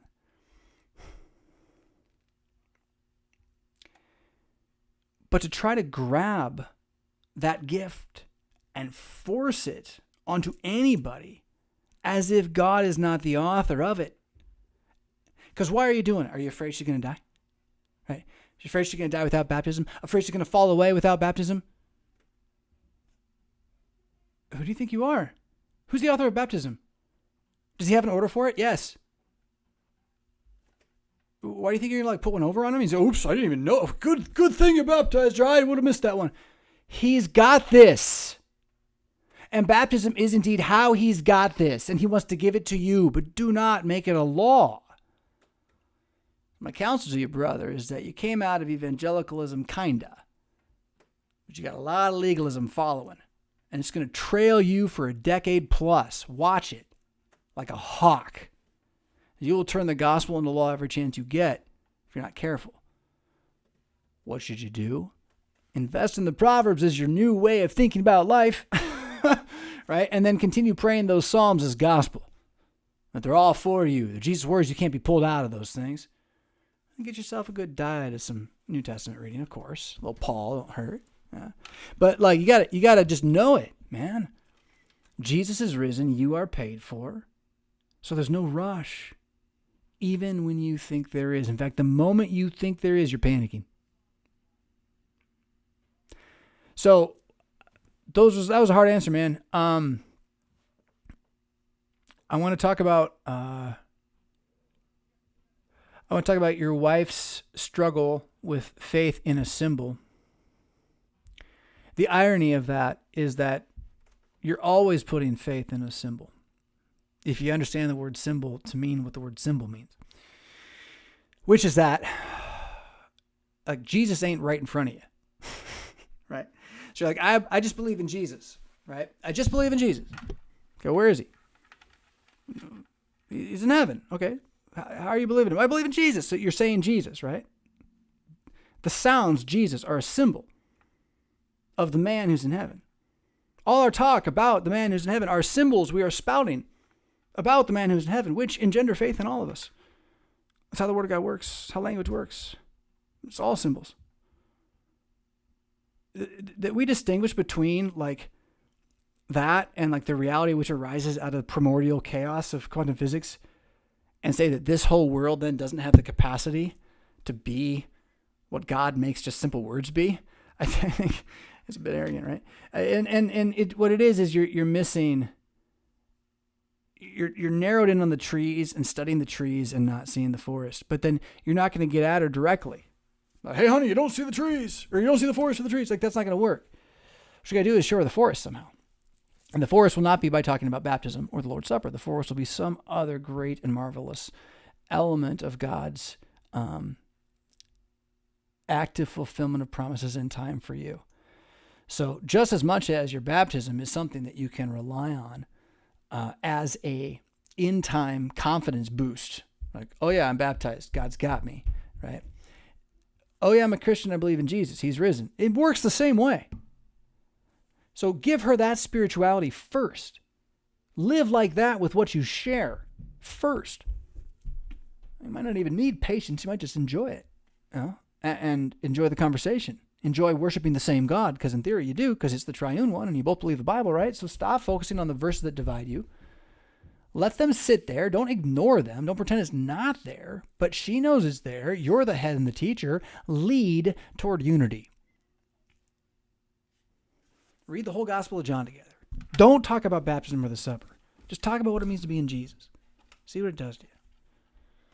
See what it does to you. God bless you, Luke. Your heart is in the right place. The spirit is willing, but the flesh is weak. Do not live in fear. Do not live in fear. Do not live in fear. Do not live in fear. Be right back. All right, so I think what we're going to be doing, if I can get there, is this. I need one of these to show up right there. That'll do it. And we're going to be looking at page 24 of Talk Them Into It. My book here.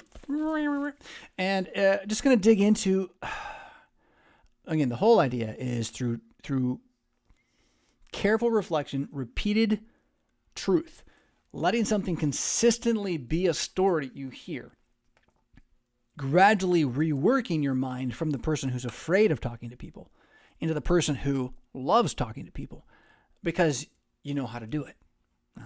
You've assumed it's just something people are good at or not. No, there are people who are just randomly loud and they can draw a crowd by being randomly loud. That doesn't mean they're good at talking. and so for you to be someone who people like talking to means learning the skill of conversation. So the book is about dwelling on that while also dwelling on the fact that Jesus is risen and that that's an unavoidable reality and that this is good for you. If you've heard it, it's good for you. You don't want to believe it? Well, then it's not good for you. But that's your call. Again, is that a theme? It is a theme. It is, because it's real. In any case, so in the chapter, Diplomatics is who you are, what you say, and how you look. Here's what it says. It says, to allow ourselves as Christians to believe that we are free to wander blithely about, living generally selfish and fractured lives as if our words and deeds do not matter to the faith and salvation of both us and our children, is the great catastrophe of the American Christian century. That was the 1900s. The idea that we could dance with the devil, let him pep us up with industry, and croon us to sleep with vinyl, and it would not affect us, was and remains lunacy. Come out from her, my people, does not mean follow crazy loners into the wilderness, but it does mean that there should be a clear distinction in your ways and mannerisms in life from the current version of the apostate culture around you. You cannot win a war against denim or pot. That just happened to be there today, by the way. You cannot win a war against denim or pot because God did not institute that war. That's why prohibition didn't work. But you had, and I mean this word, but I'm not going to say it. It's on the screen. Darned well, YouTube.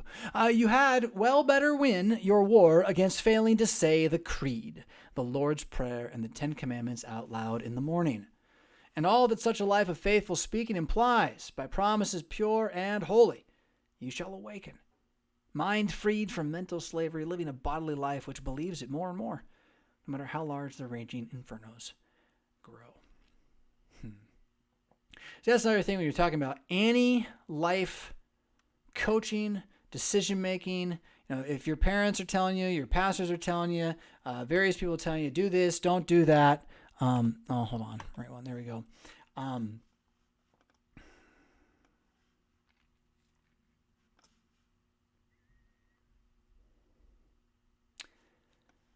If they're not making an effort to say the creed, the Lord's Prayer, and the 10 Commandments out loud every day,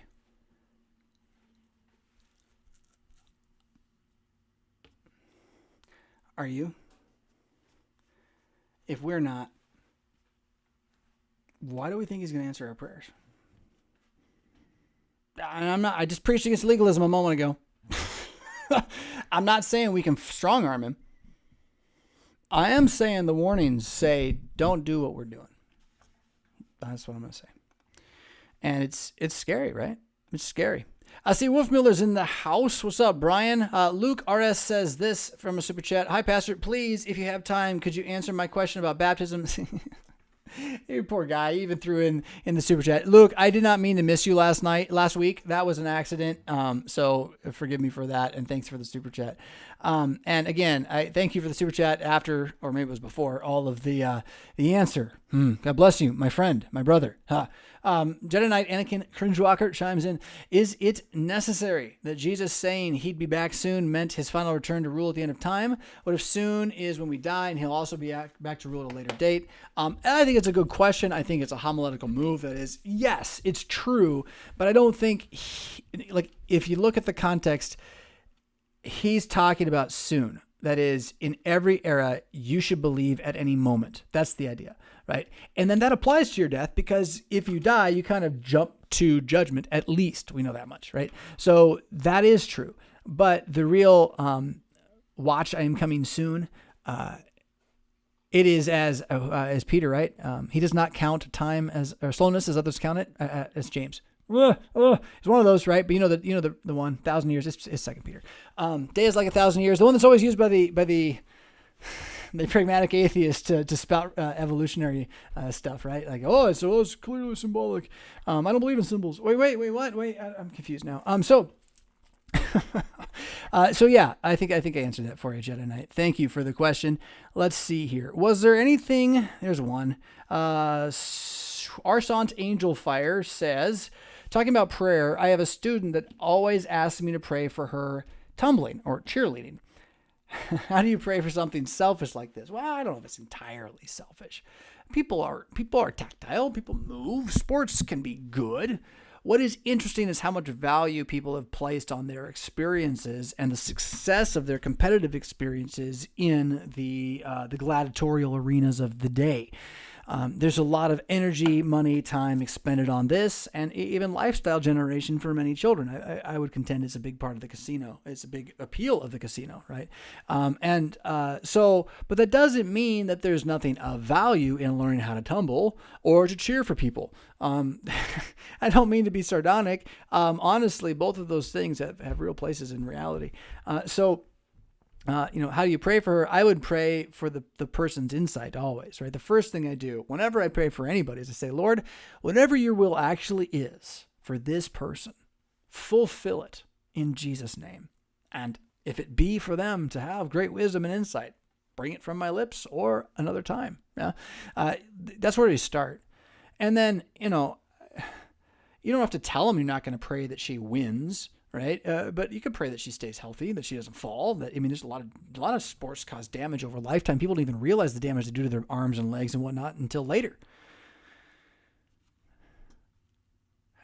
There's a number of songs that come to mind. It's all right to dream. Don't worry. We told you what to dream. That's one of them. But they sell you this and they give you that. That's the one. Gets me every time. They sell you this and they give you that. It's so true. Why don't we believe it? Why have we Christians, of all people, been foolish enough to stop thinking that the schemes and wiles of wicked men are not going to get us here in America? Ecclesiastes 7, I think it's near the end of the chapter. What an amazing chapter. Was pondering, God has made man upright, but man has sought out many arts. I was looking at that one in the Hebrew, and one of the options for the word there is devices. I love it for our times. Hey guys, how many devices you got? Man has made you upright, but we have sought out many devices. That's memeable, right? Right there. Oh, get some guy on his phone seeking out many devices. It's not that you can't use the tech, don't get me wrong, but golly, guys, we got to start waking up and realize what it's doing to our bodies, what it's doing to our minds, what it's doing to our culture, and fight back, use it well. My wife and I have been kind of wrestling with this. Like, we're pretty sure we're on the no more modernism life experiment. Like whatever's left, mom and pa, here we are on the homestead, and we're not going to trust the modern world and its economy to last forever. And so we're going to teach our progeny basic life skills. So in the event that they need to survive and barter, then they would be leaders among those people. I think that's kind of a good idea. Pretty sure they're going to do well whatever they put their hand to in that regard. But thinking about the Quakers got off, I always say that. The Amish got off the modernism train a while ago, and I don't really have any inclination to become Amish, but there's some things we can learn from what you might call societal reclusion, or how you as a group decide to unify. I'm even convinced we can do this without living near each other because the internet is that powerful, but it is about having a canon. Right? You have to have a canon of what you believe is acceptable, what you believe is good. And if there's a lie to the modern society, it is the novelty is good. That you need to see the new thing. Don't rewatch the movie. See the new one, the novelty. And so whatever we can learn from the Amish, and I'm going to keep studying them, I know this. I know that if it's new, the answer is no until we've thought about it. That's the answer, no matter what it is. And I think there's some wisdom in that, that my family and I hope to apply to our lives here in the present. So, I don't know. Was that what you wanted this morning? What are we at? We're at 10:56. I'd love to do more. I'm scanning the size. I see Wolfmiller is in here and chatting. You want to come in for a Skype, Wolfmiller, for last few minutes here or not? Up to you. I got to open Skype. I'll do that. You can call me on Skype if you want, Brian. I'll open it up and you should pop right in, I think. He says, how about this for a theory? The Lord was building up our love for sports, which we preach against as idolatry, as a bulwark against transgender ideology. I like that. So the idea here would be that, as sports continue to be ruined by transdrogeny, that's my word now, by transdrogeny, that people who love sports will start new sports, basically, right? Where they can really compete and enjoy it. And maybe, I don't know. I think our love for sports it's disturbed me, let me put it this way, that sports have continued to go on as loved as they have, and they've really dropped this last year. I'm talking about pro sports. In the midst of everything else that's going on, the writing on the wall for that one just bothers me a lot, actually. Now, maybe, I don't know, maybe that's going too far, but I don't see anything about the professional sports environment right now as being something that I'm going to say, this has ultimately been good for us. I think what was good about professional sports and the sporting environment is it gave us a place for aggression so that men wouldn't fight. That's what it's good for, right? And in that regard, it's awesome and we should keep it forever. The Colosseum is better without blood, right? But we're kind of lose the Colosseum, right, in this way. And it's because we've worshipped it. We've made it, our Christians have been making it their God for a while. And so, we want to live a life without suffering by rising to the top of casino one generation, right? We want new wealth, not old wealth. That was not what I meant to put out there. Cafe Sola, that is indeed what I said. But I went to grab this this super chat here from Jedi Knight again. He says, the meme I've heard youths say is reject modernity, return to monkey. I'm glad the next generation sees the flaws in the Matrix. Oh, that's interesting. I don't know what return to monkey is, though. Is that like to being a monk? Or is it to being an ape? But I think you're right. I think that people who are born and raised in the Matrix, there are more of them who can see and smell its flaws, or at least the ones they want to. At the same time, I think as a whole, society continues to be moved rather directly and without our control, and it's just going to continue. So we got Brian jumping in here. Let's see if we can grab him. There we go. Hey, Wolf Mueller, what's going on? How are you today? Hey, what's cooking? Well, I don't know. You've been watching and listening.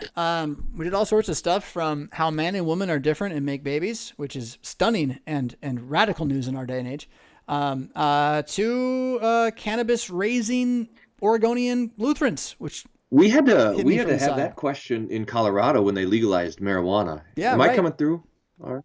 Yeah, I hear you. And we were talking about the big question about it is sobriety, and with all pharmakia. So, we have some somewhat artificial distinctions between legalized drugs and not legalized drugs. And so kind of with that in mind still, so the Christian mind is always know that sobriety is connected to our spiritual warfare. Correct. And that the loss of sobriety opens us up to demonic influence. I mean, I think we should just say that really clearly, and then that sort of sets the whole question right, I think. Yeah. So it's about pursuing sobriety ultimately. And then the question is your antidepressant, this would be immediately the question, does your antidepressant help that? And the answer can be yes, and the answer can be no. And that's where good science is helpful. Case-by-case conversations are valuable. The seal sorter's job is to care for the conscience more than the body. And that comes into play quite heavily on a number of issues. You always get these questions, it's like the high school kids that say, hey, I'm dating, how far can I go with my girlfriend? And the answer is, if you're asking that question, you've gone too far. So we're always trying to find out, like, where are the edges? How far can we go and still be holy, or still be sanctified, or still not break the law? And I think that so a lot of the pot questions go that way. Like, how much drugs can I use and still be a Christian? Whereas probably we should be asking, why am I headed that direction? Yeah, what are you using it for? What? I mean, here's where I think the hardest part is, and it has to do with how we treat people who are dying. And how we apply drugs that take away not only sobriety but take away consciousness. You become unconscious in order to avoid pain. And if that's not the clearest picture of Epicurean idolatry, then I don't know what is. Now we got to be very, very careful pastorally, because how many times have we been there on the death? And it's just almost an unquestioned thing now. Is whatever it takes to get rid of the pain, get rid of the pain. What bothers me about that, though, Brian, before we even go there, is that how these deathbeds have been prolonged and extended. Anyway. Well, and so some of the pain that they're dealing with is pain that their body wouldn't be dealing with if they just died the first, second, or fifth time. Yes. And I'm not saying, we want to talk about being careful, right? I don't want to die. I don't want my grandpa to die, right? Or any of that kind of stuff. But it comes into play in the same question. And so, if someone's in pain and screaming and writhing, generally we try to get them out of pain.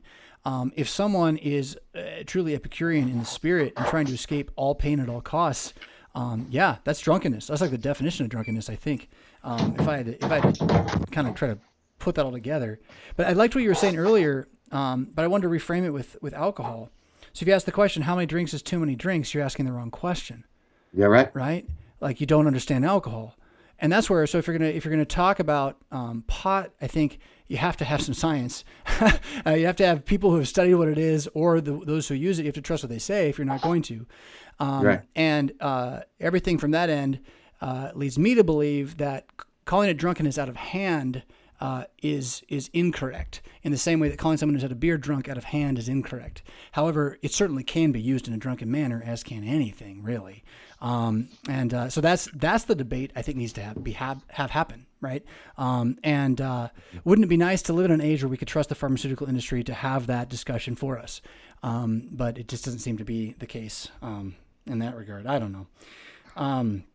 The demons want us drunk. If we just know sure. that, if we know the demons want us drunk, then we know where the right fight is. They want us unclear, right? And so I was in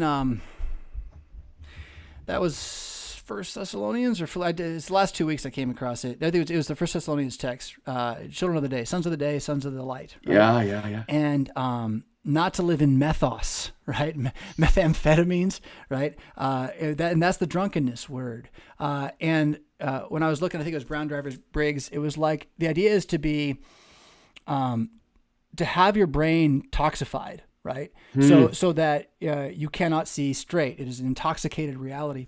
But then the sobriety, what I loved about the sobriety word is it's not just not drunk. You'll like this, dude. It's not just like not drunk. It's clear thinking, which is better than being just kind of muddled and normal.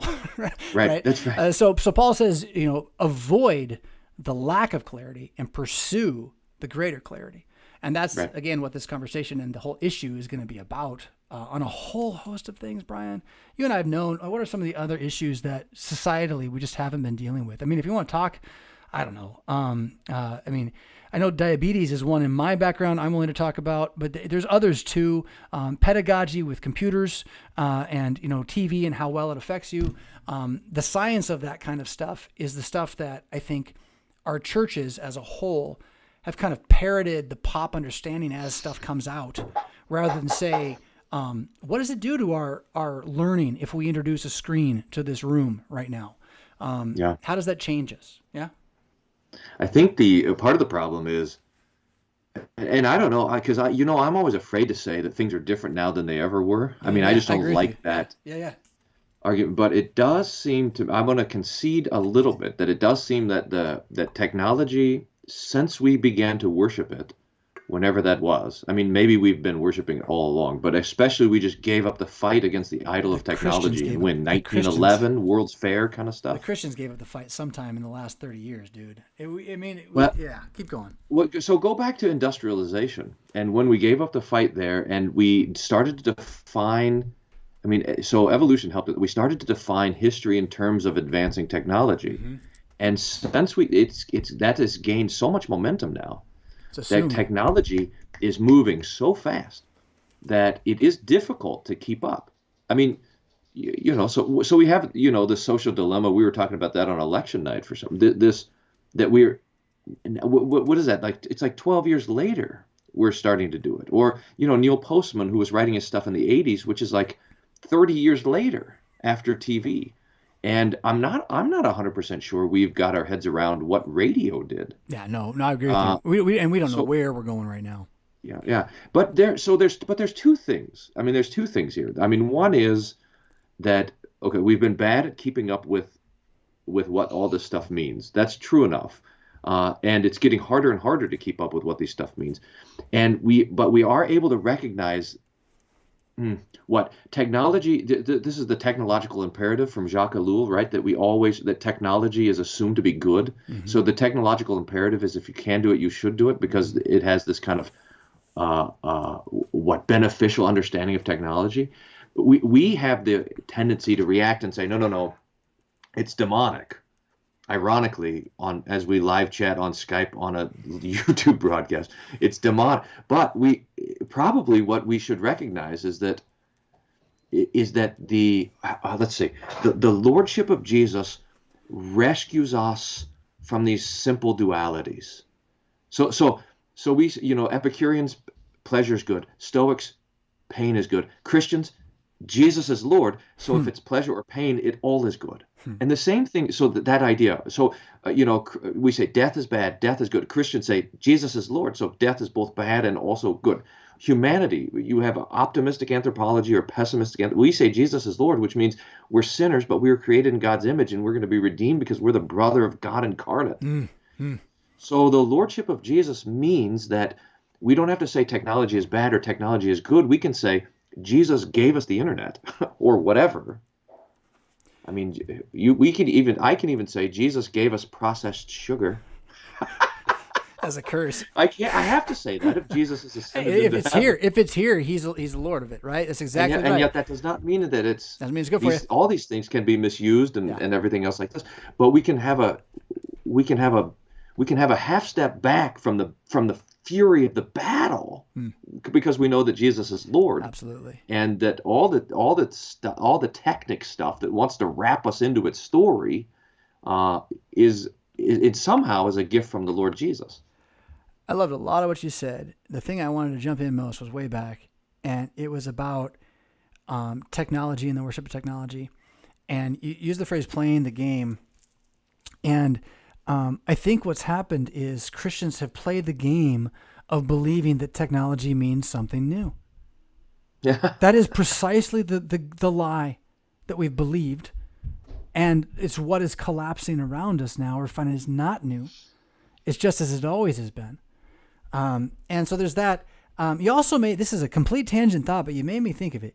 That economy, a word that in the Greek means house, now means not at home, right? It's like the opposite. Isn't that something? Well, not anymore. I mean, it's one of the things that true. coronavirus has done is it's sent us back home. Beginning to for some, but not for all. And for those who it's not staying at home, it's worse, dude. It's so much worse to have to work in the environment that they're in the offices in now. It's just rough. The masks and everything, man. Not every state, of course. So those things are all different. Going back to technology again, though. So Moore's Law, this is something that I continue to be curious about. I'm by no means a scientist on this stuff, but the idea that Moore's Law has run out and that we're therefore 10, 15 years behind the stop also makes me increasingly suspect of all the claims. Because all the claims are based upon the extension of our ability to grow and go faster into perpetuity, and at a point where we have to have our brains jump into robot bodies because our human bodies won't be able to take it. And that's what we're feeling now, by the way. If you're tired by modern life, your human body can't do what the robot body needs to do. So I don't know, your thoughts about that, and not necessarily Moore's Law, but the idea that the myths are probably overplayed at this point. The ideas of AI and whatnot, probably overplayed. Just touch. Unless they got the quantum computing thing comes, you don't maybe care about that. I think it's a myth too. It's its own myth. Till they do it. I only know about Moore's Law from your Twitter feed. But here, let me tell you a parable. I might have told you this before, but I think this is where this whole thing, this is where it came clear to me, and so telling the story has helped it come clear for a handful of people. I went in 2017. There's some college there in Illinois. I don't even remember where I was going. Man, I was going too many places. But they came over and they were asking me to do an afternoon lesson. I mean, I lectured for 4 hours on the Reformation, the next 500 years. And so they had a history professor from the seminary do the first 500 years. And so to get ready for that, I was reading all the Reformation history stuff, and I thought, I wonder what they were saying about the Reformation 100 years ago. So I went back to 1917, and I was reading all these books on the history of the Reformation, and I started to notice a complete difference about the way they talked about it. Now, some of the difference was they weren't ashamed of the hero worship of Martin Luther. I mean, he was just full on, as close as you could get to a Superman. But the same way they would talk about George Washington in that era as well. They weren't afraid of having heroes. It's a huge difference. But here's the other thing I noticed. Here's the story of the Reformation that as we told it and as we tell it now. There was a guy named Luther, and there was a thing called the printing press. Those two things are the Reformation. But if you go back to 1917 and hear the story, it was like this. There was a guy named Luther, and there was a God, the Holy Spirit. and that was the Reformation. And I said, what about the printing press? So I went back to all these Google books on the history of the Reformation, and I looked for the printing press and Gutenberg, and I searched all the keywords, and it would come up like once. Maybe they would mention it, but it wasn't the thing. And I realized how the thing of the Gutenberg printing press is how we understand history, which is different than how we understood history 100 years ago. Yeah, right. We understand history now in terms of the changing of things. It's a completely technological view of history and humanity, the past and the future. It's totally captivated our mind. And the history professor who was there at this lecture says, good heavens, you're right. You are right. And he said, but I didn't even realize, he was a history professor, and that's what he was doing. He was teaching history in terms of the advance of technology. Right. So it's not the history of man, it's the history of robots. Like literally. Well, yeah, exactly. The history of machines. And you wonder why you feel so bad on the way to work. I'm not kidding. You have to live. You go like back that. and you think it's like, oh, here was when, this is how we do. Here was when cannonballs were invented, and here's when the cotton gin was invented, and here's when the telegraph was invented, and it's all about. So there's a book called Guns, Germs, and Steel, which is really quite bad in a lot of ways, but it also, as a title, summarizes a lot of stuff, right? And there is a way in which history is the advent of technology in the hands of evil men destroying other men's societies and families with it, right? And so to see it as that, but it's usually painted as a history of heroes, but then more recently it's become the history of like really weird looking secular heroes who no one can like empathize with at all, right? But the Christian mind should recognize that while there are things that change, that's the stuff that doesn't matter. Yes. The things that matter are the things that don't change. So back in then and now, there was husbands and wives and children, and there was homes and there was cities, just like you were praying in Psalm 127, 123. Mm-hmm. There was gates, there was conversation, there was there was church, there was a God who loved us and was forgiving our sins, and that never changes. This is so easy for us because the things that matter are the things that don't change. Mm-hmm. And then we can look like old men. We're like 150 years old, even though we're 43 or whatever. We look at the world and we're like, it's just like the old men look at the world. These things come and go. It all comes and goes. Of course it comes and goes, but there's things that stay the same. And those are the things that matter. And when the things that matter capture our imaginations and our work and our attention, then God be praised, then we're free to goof around with the things that change. And when the things that change become the things everyone's building on, you should expect that to collapse. Yes, right. And don't freak out. Your life's built on the things that matter. Just keep doing it. And if it happens to be your Job and you're in the way of the storm, well, it's for your good anyway. So deal with it. But by and large, you can live without the panic. You can put your hands to the task that's in front of you when you know those are the tasks that have always been. The trick for a lot of Christians, Brian, and Psalm 127 is right on that, is that we have a generation of Christians being told by Christian parents, don't do the things that have always mattered. Go do something else instead. And that's a tough conflict of conscience for a lot of people. Thoughts on that? I don't have to go as far as I went earlier, but no, I don't. I think you're right about this. But this idea that, so okay, maybe let me, because one of the dangers of evolution, okay, let's say that, is that it wants to make all technology new. And so one of the important things about our confession of creation is recognizing that some things that the evolution wants to see as invented are permanent. And chief among those is language. That words are not a technology. Words were there from the beginning. And so to think of the permanent things is not to think of the kind of the picture of the caveman or whatever, but the picture of Adam and Eve going to church. So you see what I mean? So yeah, like I do. Evolution wants to tell the whole story to where like the first time that man invented fire or whatever, and we got to say no. There was a start. There was a conversation. Mm-hmm. There was Zechariah sang in the Nunc Dimittis, as you spoke through the holy prophets, which were since the world began. So prophecy is not a new technology. No. And so nor is fire, as you pointed out. Nor is fire, nor is words, nor is homes. This idea that we lived in caves and we got to kind of do some work on this, because If the you only can. time you find Pre-flood. cavemen is when you get far from Jerusalem. The only time you find cavemen is when, after the flood, people had to get off the ark and live in caves for like 3 to 4 months through a hard winter, and they drew about what they were going to do to the animals when they got out and built, the Babel in 2 years. So whatever. I mean, the flood undoes all that, and we can't go find too far back. But where the fire came from, I mean, I've been in Ecclesiastes like the devil recently, and maybe that's the wrong way to say it. But what I found is a question that we'll come back to this a little bit, I think, which is I started wondering about his language of under the sun and under the light bringer, the one who was created to be a light giver, who has become instead the wrathful fire.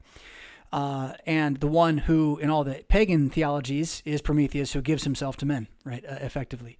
And so I've just been wondering about Solomon's wisdom of life under the angel of wrath, and just thinking of it in those terms. I wanted to bring that back to what you were saying before then.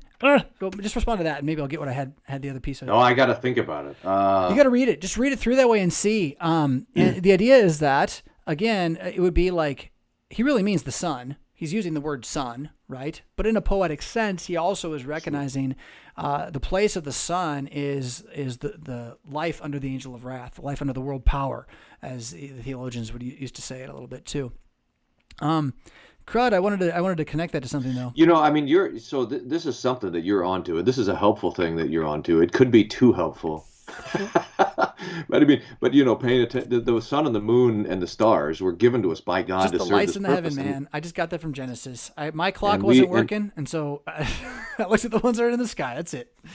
I was wondering how. So when you were doing your 4 a.m. whatever and posting pictures of like you reading the Bible with a candle. Yeah.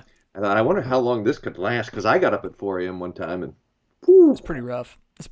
It still happens sometimes. I got sick this summer. Here's an interesting thing. When I was sick this summer, and so I didn't have anything. I mean, I couldn't do anything because I was just right. Just sort of sitting around, and you start to sync up different, So well, you get the habit going, right? The biggest problem with the 4 a.m. wasn't the 4 a.m. It was like the 8 o'clock bedtime that my family really didn't like, because like, where are you?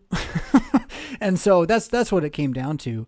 I found it interesting that since I started, this is COVID allowable, but since that happened, I began not setting the alarm and letting myself rise and go to bed kind of natively. And I found that I follow the sun pretty closely.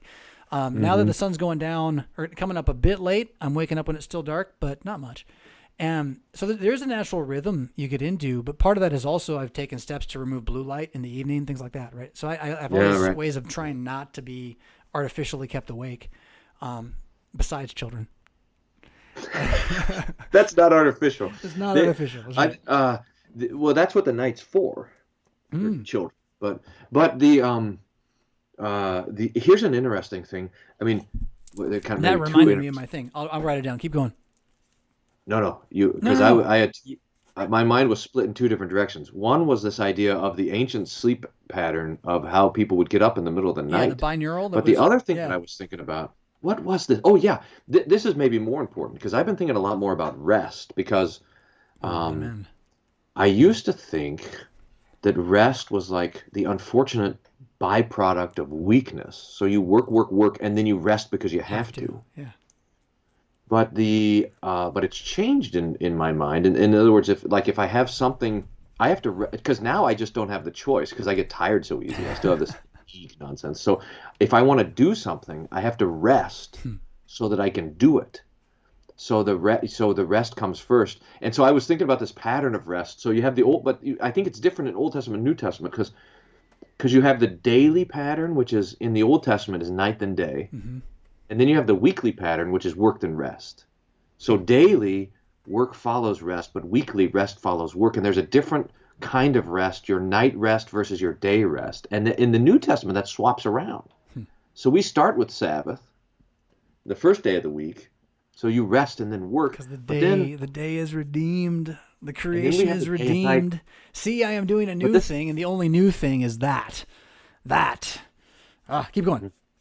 So anyway, there's this kind of unique kind of pattern and the way that it works, and to think now, did the Lord just sort of reset the pattern of life, I love it. Old Testament to New Testament? I wonder.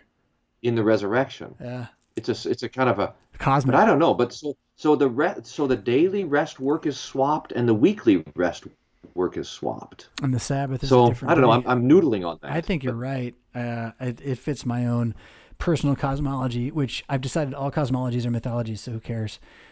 You actually, I mean, you should care if it goes against Scripture is when you should care. And the problem with the one most people subscribe to right now is built by atheists for atheists by and large, and we just kind of believe a lot of it.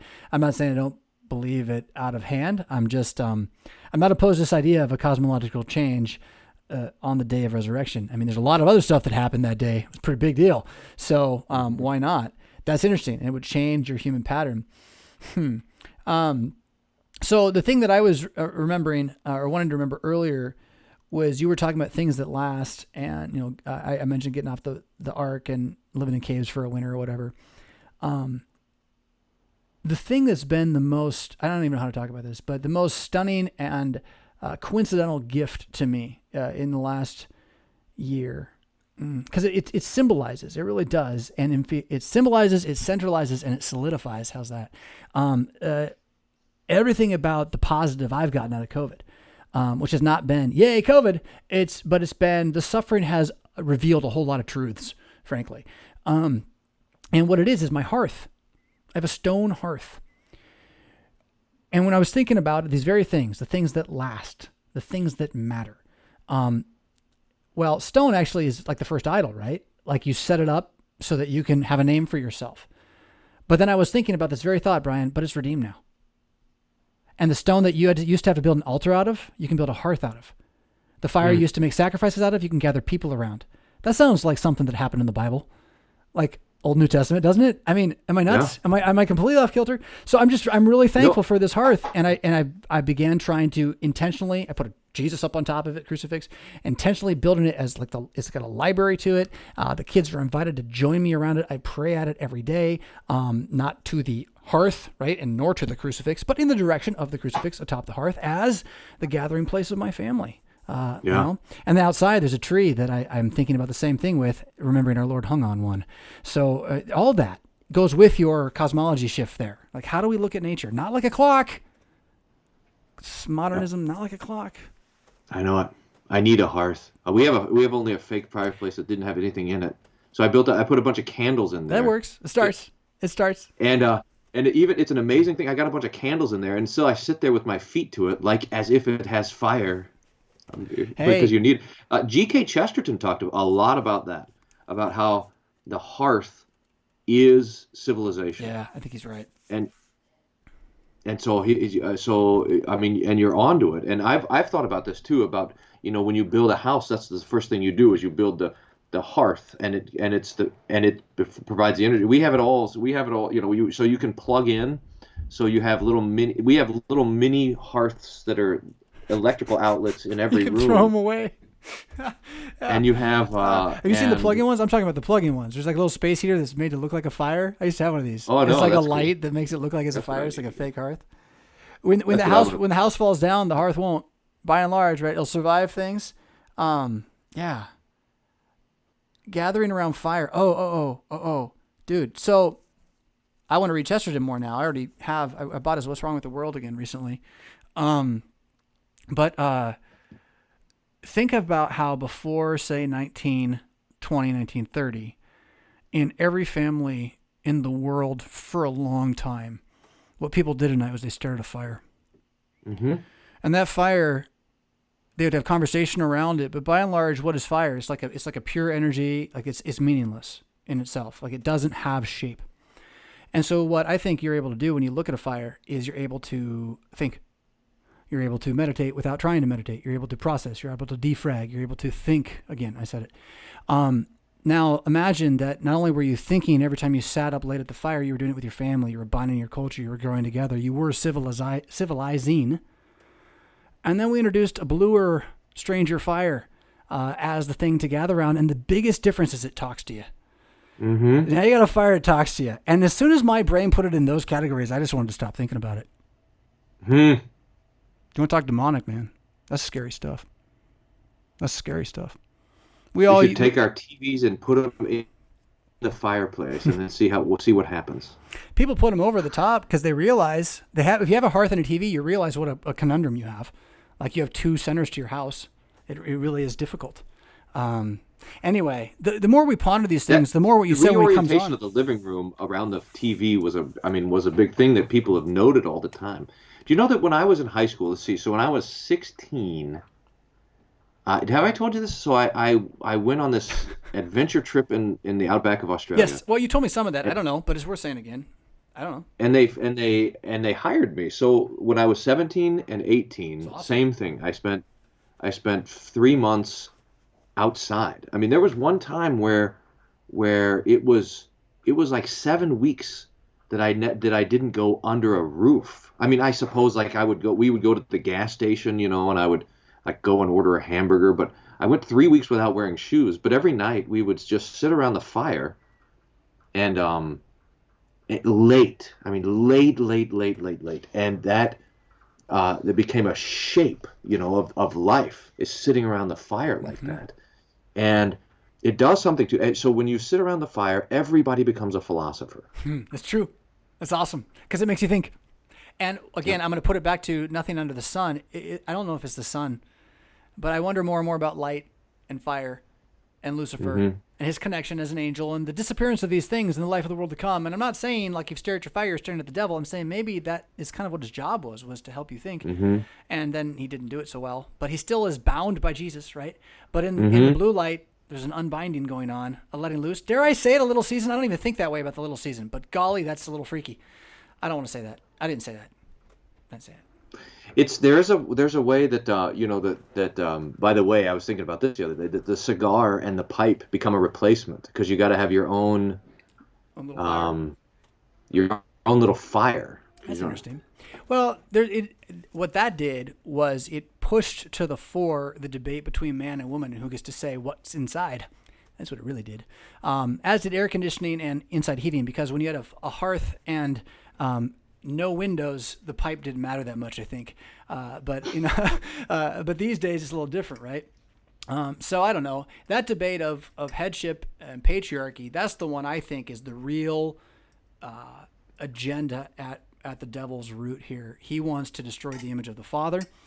And to do that, he must destroy the image of man. Lewis was onto this with his abolition of man philosophically years ago.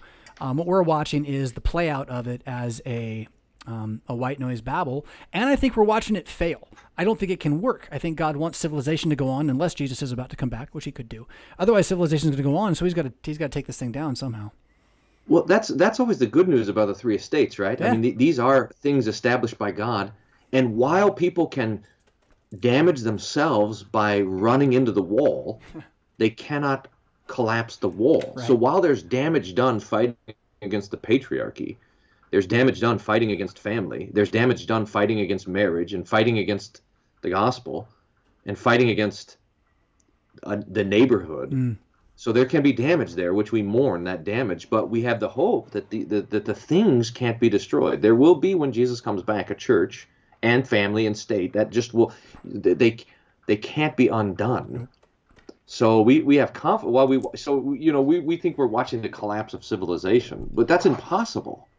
I think we're watching the rise of cannot collapse. Now, our particular version of it probably can and maybe should. Who knows? Absolutely. But civilization can't collapse, and so we shouldn't be worried about it in the midst of all these things. I think it's again to know that Jesus is Lord of all of this. Amen. So while we want to get wrapped up into when we see the injustice, but prayer. The fervor we have in prayer. How does this?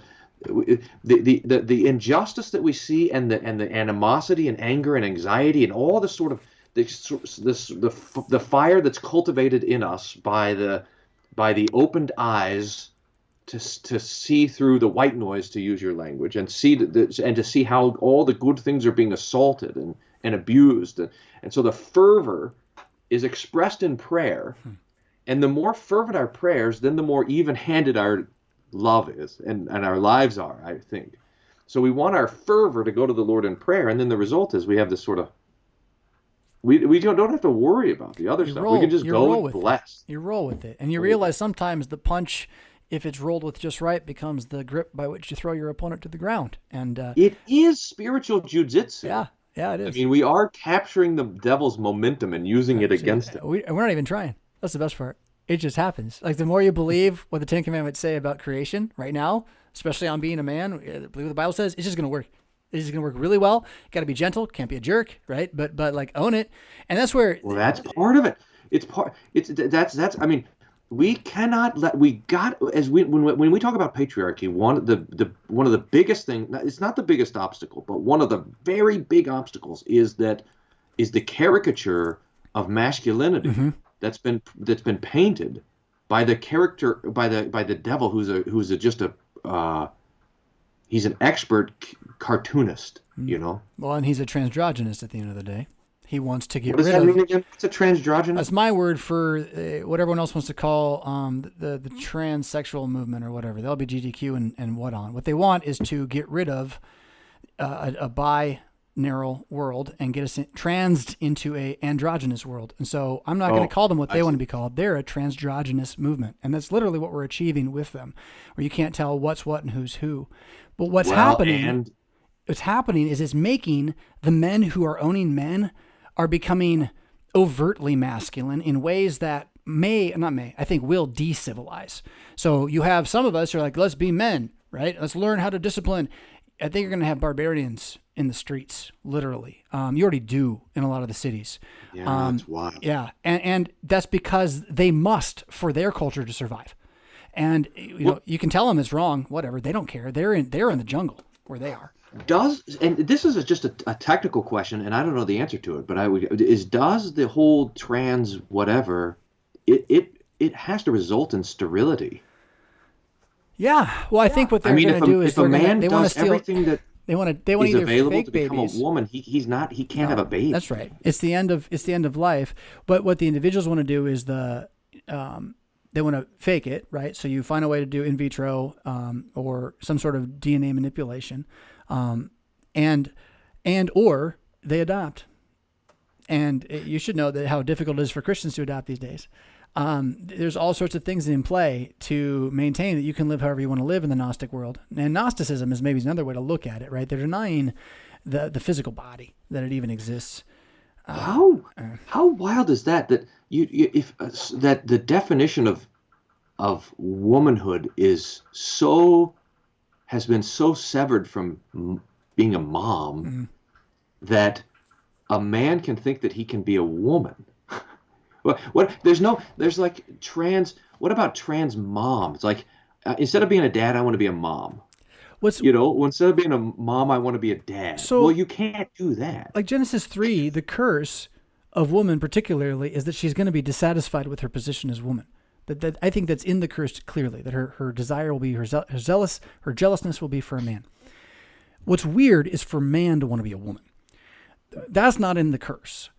That's the reflection of an already cursed thing collapsing. Right? There's something stranger going on there. And that's like 2/3 of this whole thing, right? I mean, if you look at what are the percentages of men who want to be women and women who want to be men, it's mostly men who want to be women. If I have my I've not looked at stats. I don't know, but when you see the pictures of people doing crazy stuff, it's guys.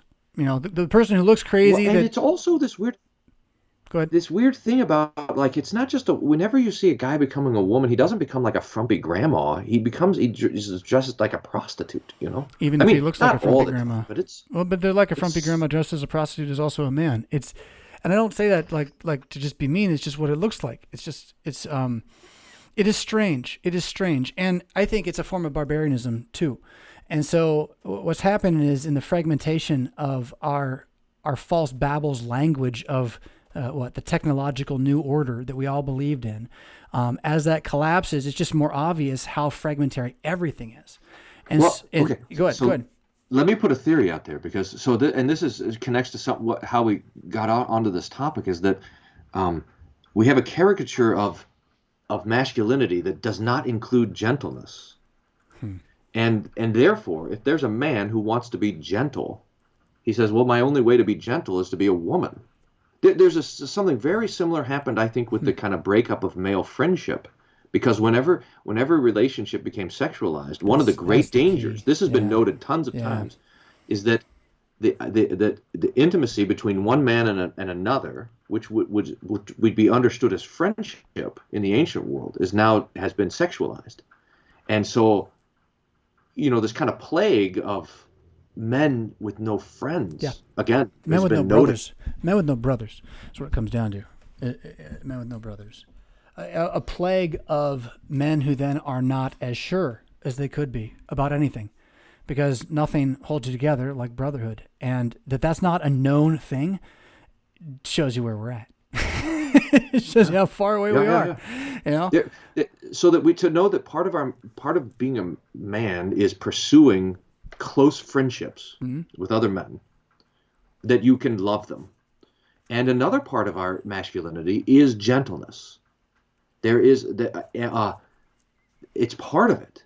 I want to chirp on that though, because it's not an accidental attribute. That a true man pursues gentleness. It's required by the Holy Spirit in the Holy Scriptures. But gentleness is a feminine term in English now, or a feminized term, and I would contest that to use that term, we have to then redefine it. We have to give it some other meaning than effectively softness.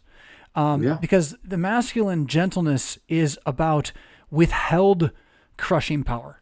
It's not about being soft. It's about It's the the picture of these huge kind of like blacksmith hands, like holding a baby duck. Right. The ability to have it's a form of self-control, I suppose, or a self-control with regard to the spirit and its control of the body. I don't know. They definitely tie to each other, as the fruit of the spirit tend to.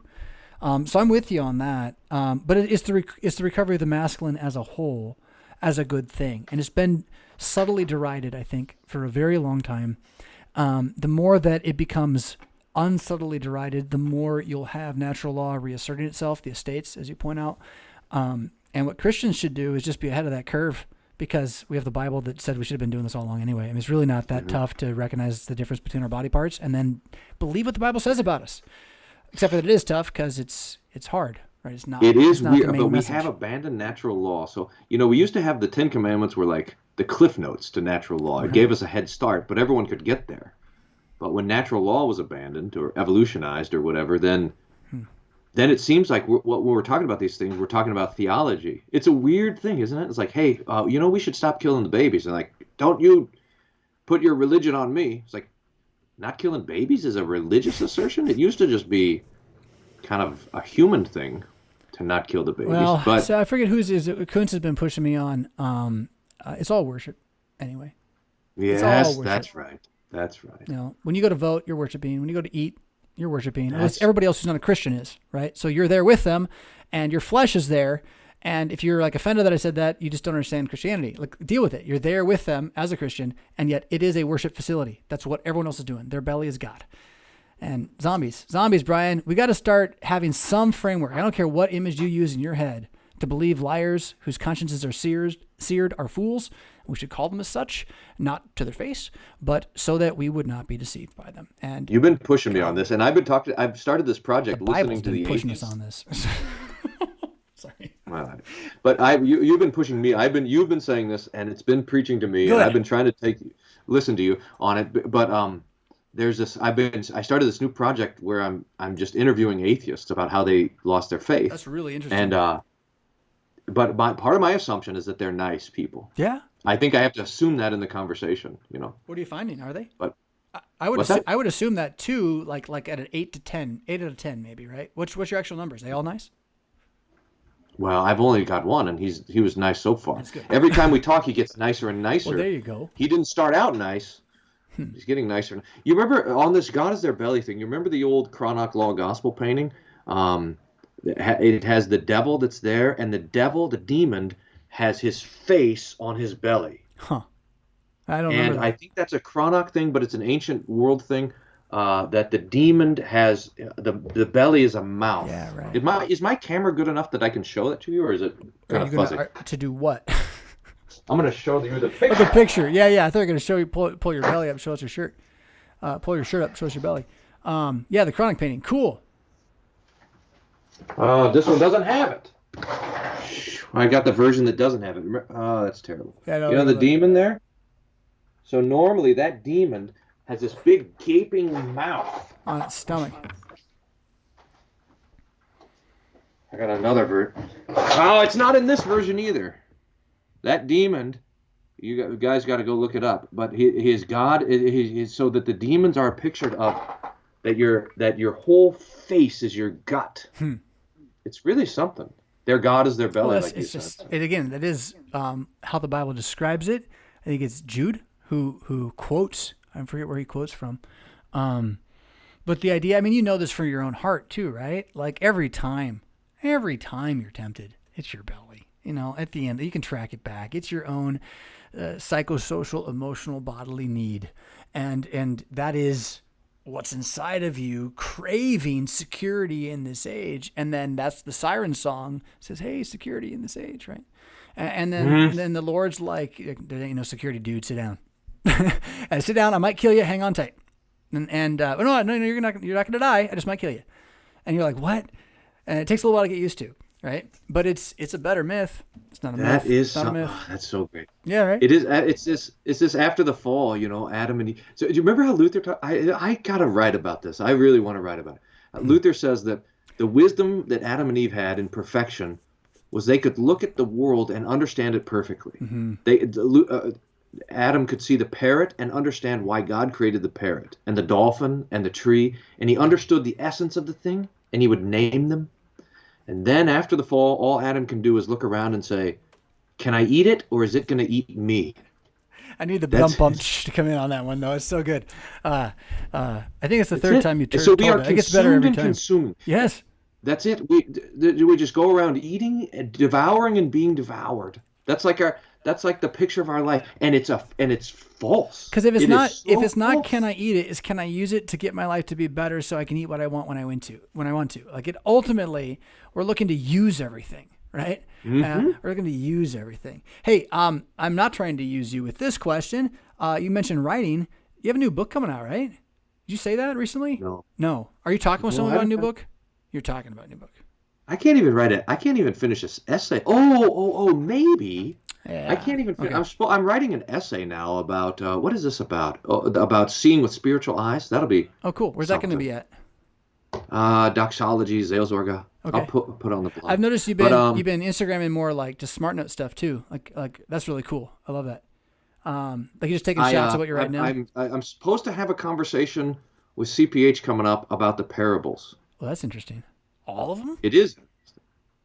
All of them? All of them. Wow. 39 of them. One book? I don't think we do 39, but it might be. I don't know what it's going to. I don't know. I haven't talked to them about what they want to do. So I'm not sure I'm supposed to talk about it. But they want to. It would be like a book and a study guide and a curriculum and multimedia kind of video sort of stuff. So it'd be like a whole like media suite about the wisdom of the proverbs. So I don't know. I don't know if it'll happen. Parables. Oh yeah. What did I say? Prodigals? Proverbs. Although the proverbs and the parables, I mean, they're not so distinct. There's overlap. What was the one I saw recently? Can't remember now. Like 2 days ago, I'm like, ooh, that sounds like a parable. The text for tomorrow has it. Jesus says, "I'll tell you the parable of the fig tree," and it's a proverb. You know. Yeah. It functions as one. It's a one sentence parable. What I've been finding in reading Proverbs Old Testament is a lot of them are close enough to things Jesus says in parables and other places, right? So a lot of what Jesus says, like, oh, look, he wasn't just making it up because I'm Jesus. Like he was quoting the Proverbs, or he was taking and applying the Proverbs to the parables. And you're absolutely right, though. Parable as a word always has been a confusing word for me. I'm not even sure why, like etymologically still, why we use it. Because Proverbs, a better way. Story. I mean, it's a story. Myth. I don't know. That's a Greek word, is parable. Is it parable? I wonder why we didn't translate it, though. I know, right? And like, that's always an issue. Like, we do that randomly. Sometimes it comes straight in and sometimes not. So what else? It's Thanksgiving. Did you get together anybody? Yeah, it's a friend from Colorado came to visit, so that's great. Texas allows you to move around?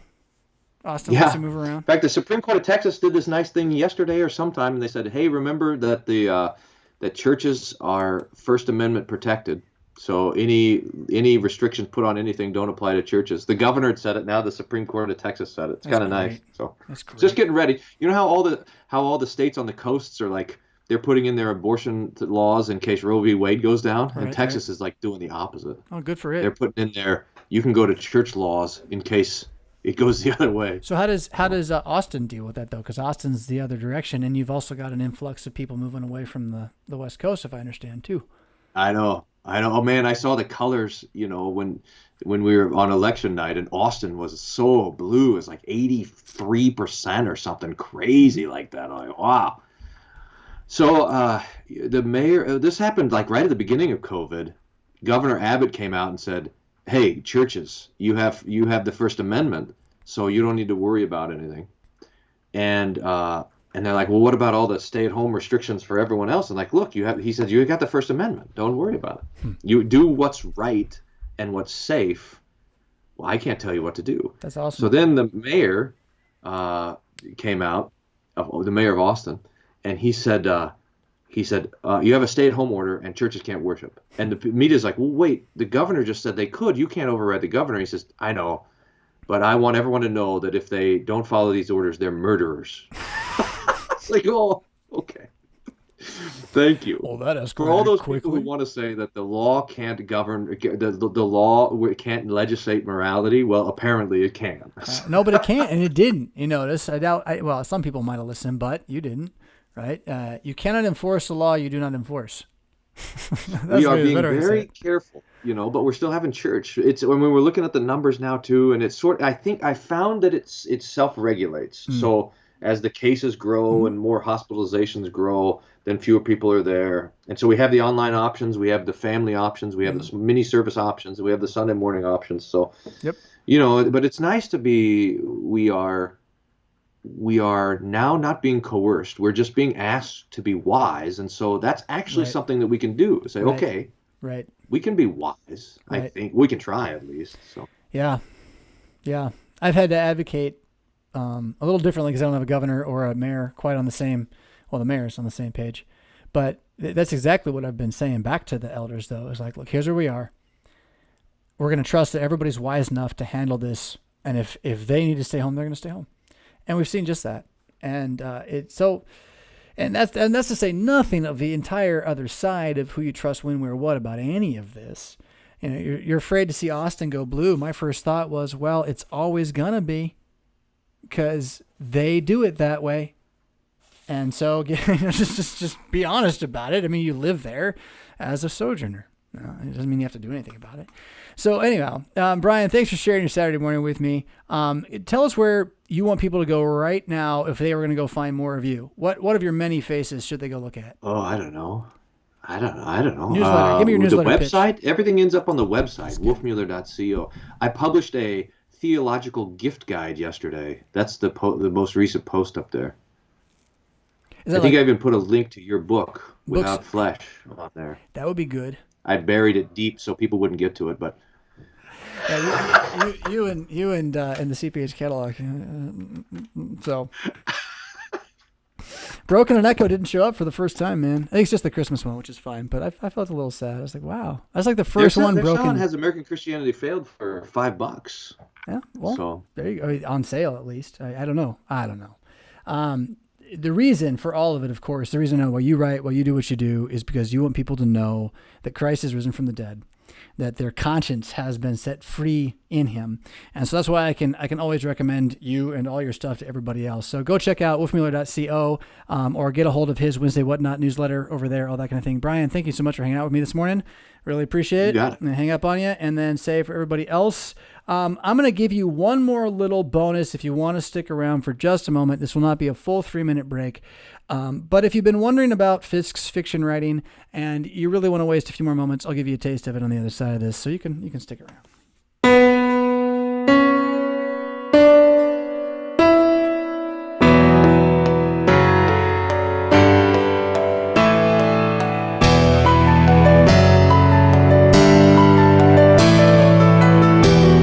Enough, I found what I needed. And hey, I did miss. Hold on. I know there's one more super chat. Let me not get that. Cringe Rocker comes back in again with this one. He says, note about cave art. The handprints are child size. Also, all cave art globally shows up around the same time. Well, that would be they're having the kids do finger painting during the dark winter, first time off the flood. Makes sense to me. He also mentions Chichulu may swim slowly, but he only swims left. I love that. Mencius moldbug, one of the saddest idioms I've ever read in the reactionary corners I follow. Well, I kind of like it though. Even though I see the political side of it too. If you only make left turns, you end up going the right way eventually. So, well, or you just get them to stop making turns eventually. Anyway, I want to give you a little bit of this. If you followed my Mad Mondays newsletter at all, you used to know about a thing called dust kind of at the bottom.